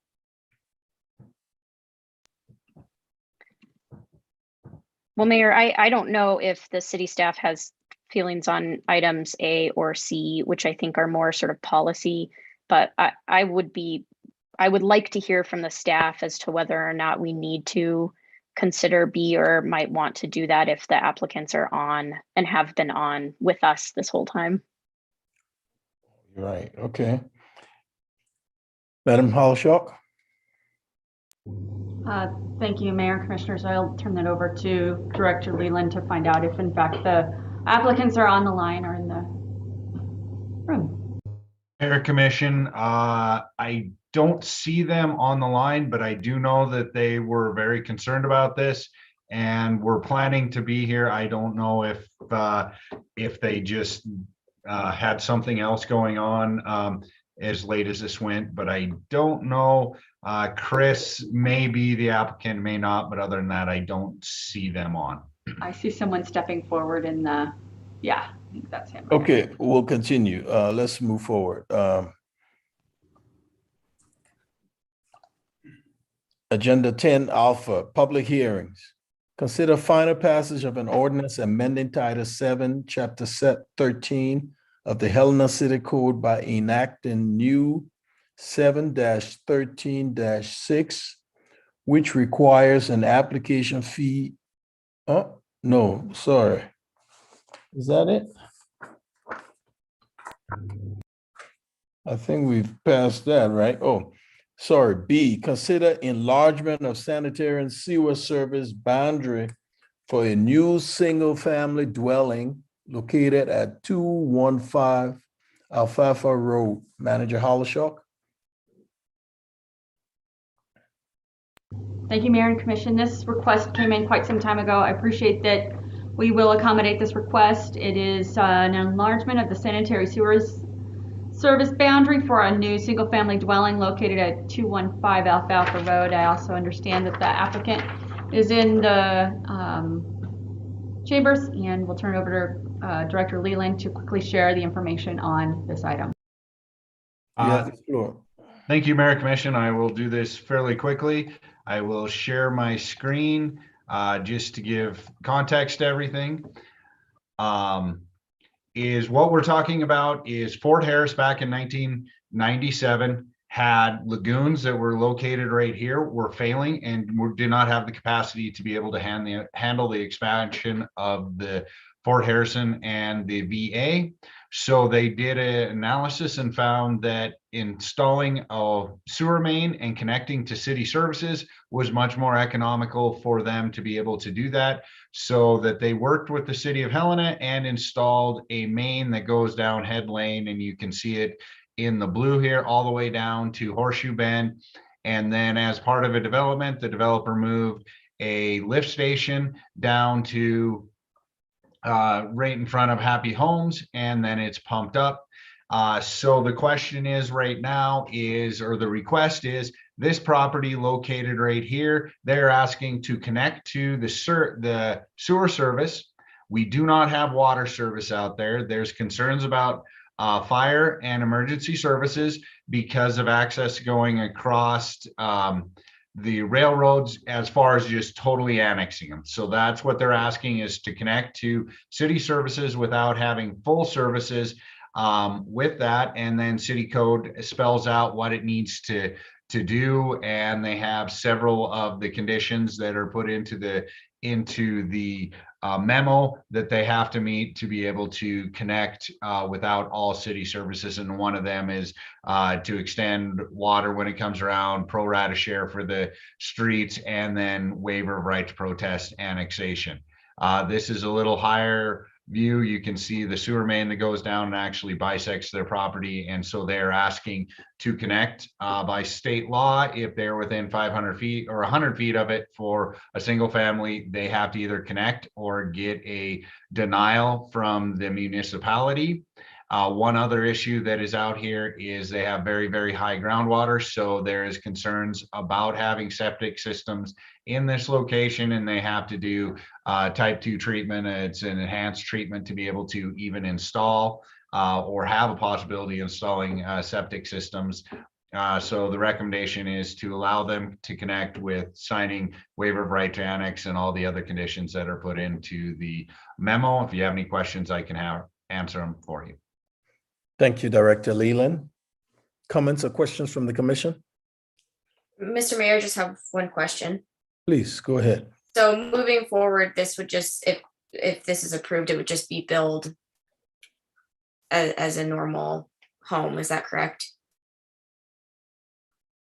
Mayor Commissioner, yes, they're proposing a single family home, and that any other development or subdivision would actually have to come in front of the city commission per the development agreement that is out there. One other element that I have to add is that they will have to pay a rebate for or reimbursement for the capacity of the lift station that was moved. So they have to pay a charge for that one. And we also have 5 others that are already connected to this. However, there has been a few that have been denied. So it's kind of been up to whatever the commission is looking at the particular time. So we have denied some, but 5 are connected at this time. So Thank you. Commissioner Halliday? Yeah, for either Mr. Leland or Ms. Haugen, with regard to the annexation discussions, what plans do we have in place and what phase is this parcel perceived to be timeframe wise where the city would be seeking to actually annex this property? Mr. Mayor, Commissioner Halliday, if I understand your question, this particular piece of property is not currently in any phase of planned annexation. And I think it may even be outside our urban standards boundary, but I don't have that map in front of me. May I follow up, Mr. Mayor? Maybe a question for Mr. Leland. So I know you mentioned the type 2 treatment issues of the septic. The applicant's engineer indicated that without this sewer connection, a septic wouldn't even be permitted on the property. Do you know if that has changed based on what you were saying about type 2? Mayor Commissioner, no, the engineer would be there. I was meaning more general in the whole area. And based on what they have with monitoring the level of groundwater, I would go with the engineer. I do not have any other information on that on this particular site. And then one more for now, Mr. Mayor. So Mr. Leland, you mentioned that in the past, people had requested these. I recall one from a number of years ago that the commission denied because it was, I think, outside of the service boundary. The property wasn't going to be annexed anytime soon. And the commission had indicated that we didn't want to do a la carte services for individuals who were not going to join the city, not pay standard city assessment, roads, open lands, other things like that. But build houses outside of city limits and put service pressures on city services. Do you remember those discussions 1 and 2? Were those written down anywhere, or was that just sort of the commission's feeling at the time, to your recollection? Mayor Commissioners, they are not really written down anywhere, but that was the feeling of the commission and the leadership at the time.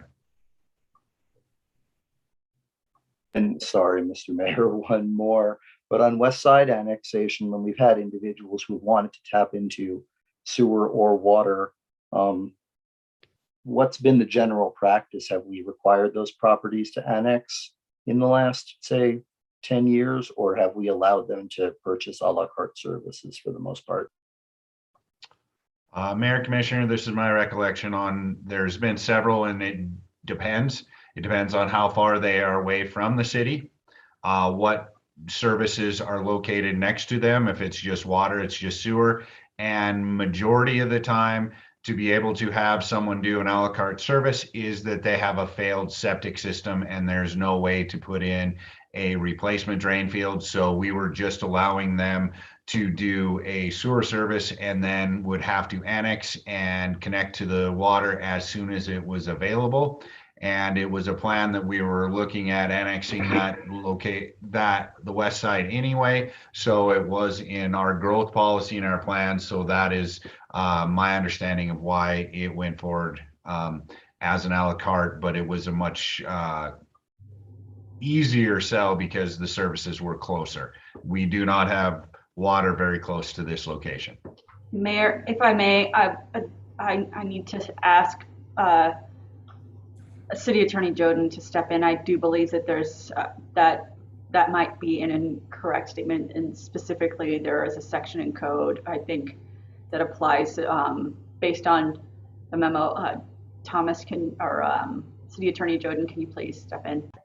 Yeah, just to add, Mayor, Commissioner Halliday, city code requires all properties that want to be connected with a service area enlargement to be annexed, to be included in an annexation district, or contained in an agreement for future annexation. And that's what's included in the packet here is a waiver for these property owners to preclude their future protest of an annexation when the city is ready to annex. And that's required of all properties that want to connect to water and sewer that are outside city limits or not in the water and sewer service boundary. Mr. Jordan, is this in the water and sewer boundary? This not. particular, how far off is it? Do you know? I don't know. Director Leland, do you know? As far as the water service area? Yes, from this property.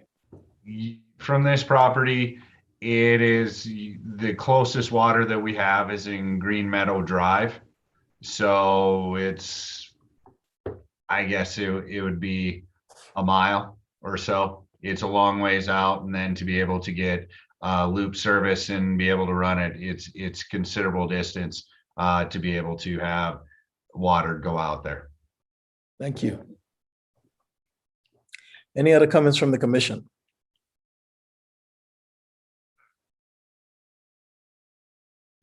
Do we have any public comments? Madam Clerk? Mr. Mayor, Commissioners, I don't have anyone online that is wishing to make public comment on this item. However, I do believe there were some individuals in the chambers. Do we have individuals in the chambers? Thank you, Mayor and Commissioners. My name is Brad Kuhn. I'm with Triple Tree Engineering, 800 North Last Chance Gulch. I'm here on behalf of the Goodhues. We've been working with them for a while on developing sewer and water service to their properties. First of all, I just wanted to answer the question about whether there was an alternate for on-site wastewater treatment at the site. And the answer is no. The 100-year floodplain takes up almost the entire site. So there aren't any other options for on-site wastewater treatment at the site. There's just a couple other points that the Goodhues wanted to get across. First of all, a single family residence is proposed and they don't plan anything other than that. And that's all that would be allowed at the time on their property. And then secondly, they have two adjoining parcels right next to each other. And we just wanted to make it clear that they're only proposing to hook on the one parcel 33B, the one that which the sewer line intersects and there's an existing sewer service on. That's the only parcel they're proposing to connect. The other parcel is not proposed. And I guess that's all we had. And myself and Mr. Goodhue are here to answer questions if you guys have any. Any comments or questions? Do we have any other public comments, Madam Clerk? Mr. Mayor, Commissioners, I have no one online that's wishing to make public comment on this item. Okay. Any final comments from the commission? I'll entertain a motion. Mayor? Yes, sir. Go ahead, Commissioner. Move to improve the enlargement of the sanitary sewer service boundary to include the Goodhue property located at 215 Alfalfa Road with the following conditions as spelled out in City Code 6-5-4. Purchase sewer capacity for the proposed residents in the Stone Meadows pump station in the amount of $112.56. Second. Been moved and seconded. Any final comments? Yeah, Mr. Mayor, just a comment. I can't support this one. Historically, the commission has always been very careful about extending services outside of city limits to circumstances where, you're looking at a house that lost its septic. Here we've got a house being built in a floodplain that can't install the septic outside of city limits. And we're going to extend a service For any of us, and I know yourself, Mr. Mayor, have talked about it. I know Commissioner O'Loughlin has. I've heard Commissioner Dean talk about it. We talk about county pressures that, right, build outside of city limits and then use city services without paying for them. This is how it happens. And we extend a line that allows a single family house to be built there. Another one will be built at another time. You'll extend those services again, and they're going to use your roads. They're going to use your public lands, and they're not going to pay general fund taxes for it. There's no plan to annex this property. There's no plan to develop out there. There's very few times that the city actually has the ability to weigh in and say, we disapprove of this type of development in the external county that's going to put pressure on city services, right, and not pay for them. And this is a stark example of it happening, not to mention the environmental questions that this raises. I'm sort of befuddled how we could consider doing this from an interest in our own taxpayers from the environmental standpoint and anyone who cares about decent, dense development. Thanks. Thank you, Commissioner. Any other final comments? Mr. Mayor, Go ahead, Commissioner. would it be possible to ask a quick question of the city manager? Sure. Commissioner Halliday mentioned environmental impacts. Do you have any response to that? Because that wasn't necessarily part of what we've reviewed for tonight. Mayor and Commissioners, thank you for your question. An analysis of the environmental impact was not completed on this distribution request, and we can certainly add those to these kinds of annexation, or excuse me, sewer requests. The overall extension beyond it is the primary conversation that the commission has been having, which is that these additions outside the service area are not area evaluations that have been considered as part of our water work to date, and that larger picture of seeing down into the valley is an accurate statement that in fact the property owners outside and in the county have not provided those fees.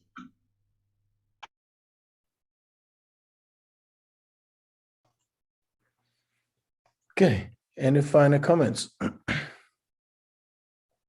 Madam Clerk? Commissioner Halliday, No. Commissioner Dean, No. Commissioner Logan, Aye. Commissioner O'Loughlin, Aye. Mayor Collins. No. The motion fails 3-2.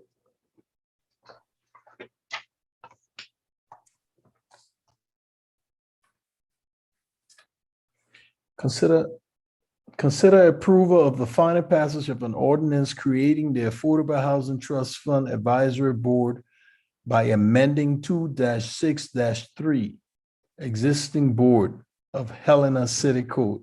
Manager Hollishaw.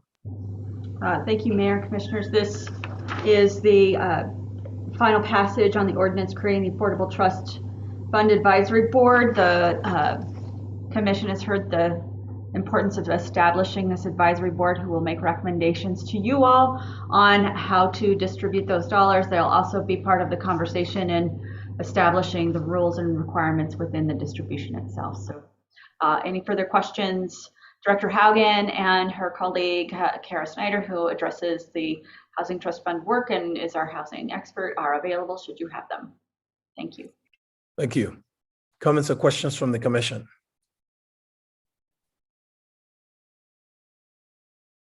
Mr. Mayor, Go ahead. I just wanted to take a brief moment to thank Ms. Snyder for all her work on everything, because she has presented multiple pieces of this to us, and really appreciative of all the detail that she's included. So I know this is, I think, her first bigger project for the city, and really appreciate all the work.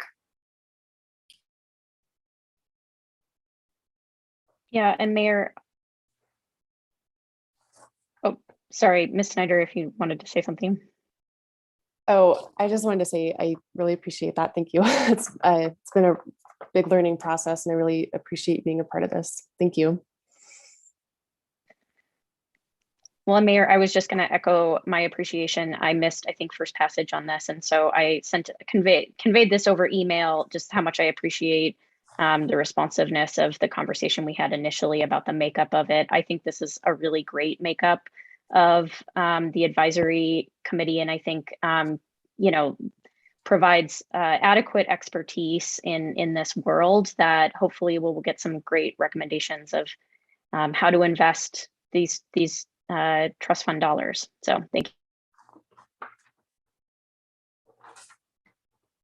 Thank you.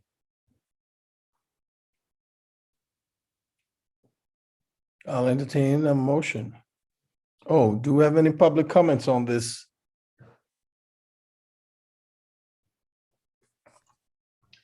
Madam Mr. Clerk, Mayor? do we have any public comments? Mr. Mayor, Commissioners, I have no public comment, either written or hands raised online. It appears that there's no one in chambers to make public comment. Thank you. I'll entertain a motion. Mayor, I'd move to approve final passage of an ordinance creating the Affordable Housing Trust Fund Advisory Board by amending Section 263, existing boards of Helena City Code. Second. It's been moved and seconded. Do we have any final comments?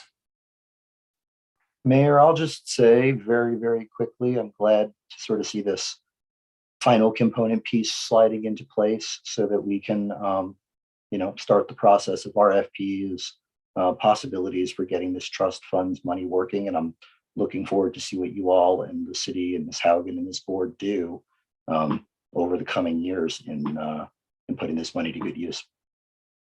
Thank you, Commissioner. Any others? Madam Clerk, would you take the roll? Commissioner Halliday.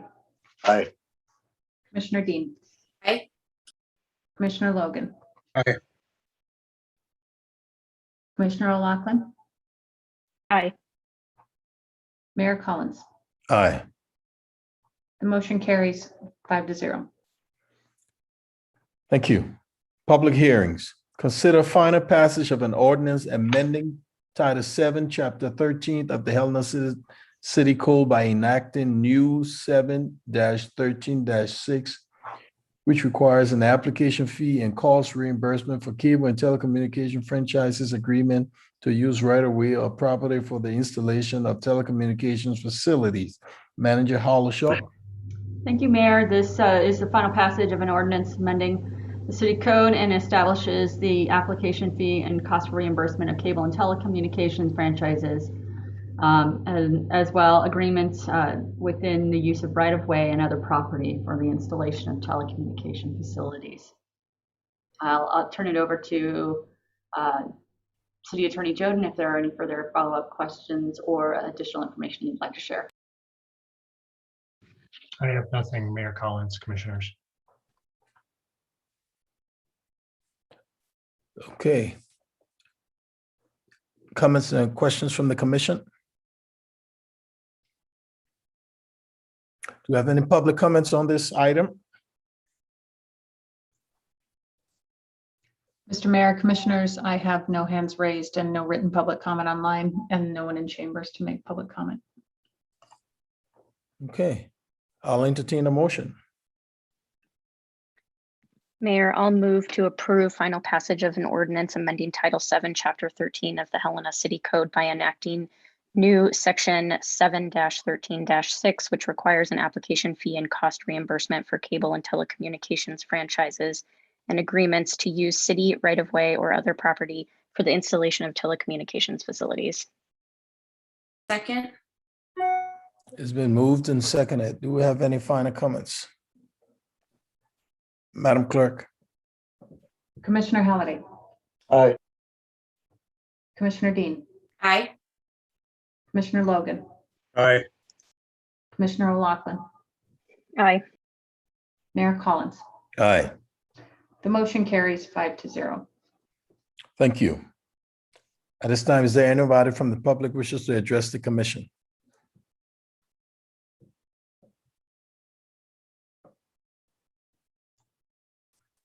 Madam Clerk, do we have any raised hands?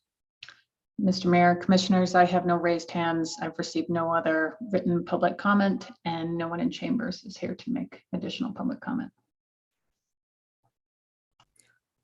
Any final comments from the commission? Well, I thank you all for hanging in there with me. It's been a long haul.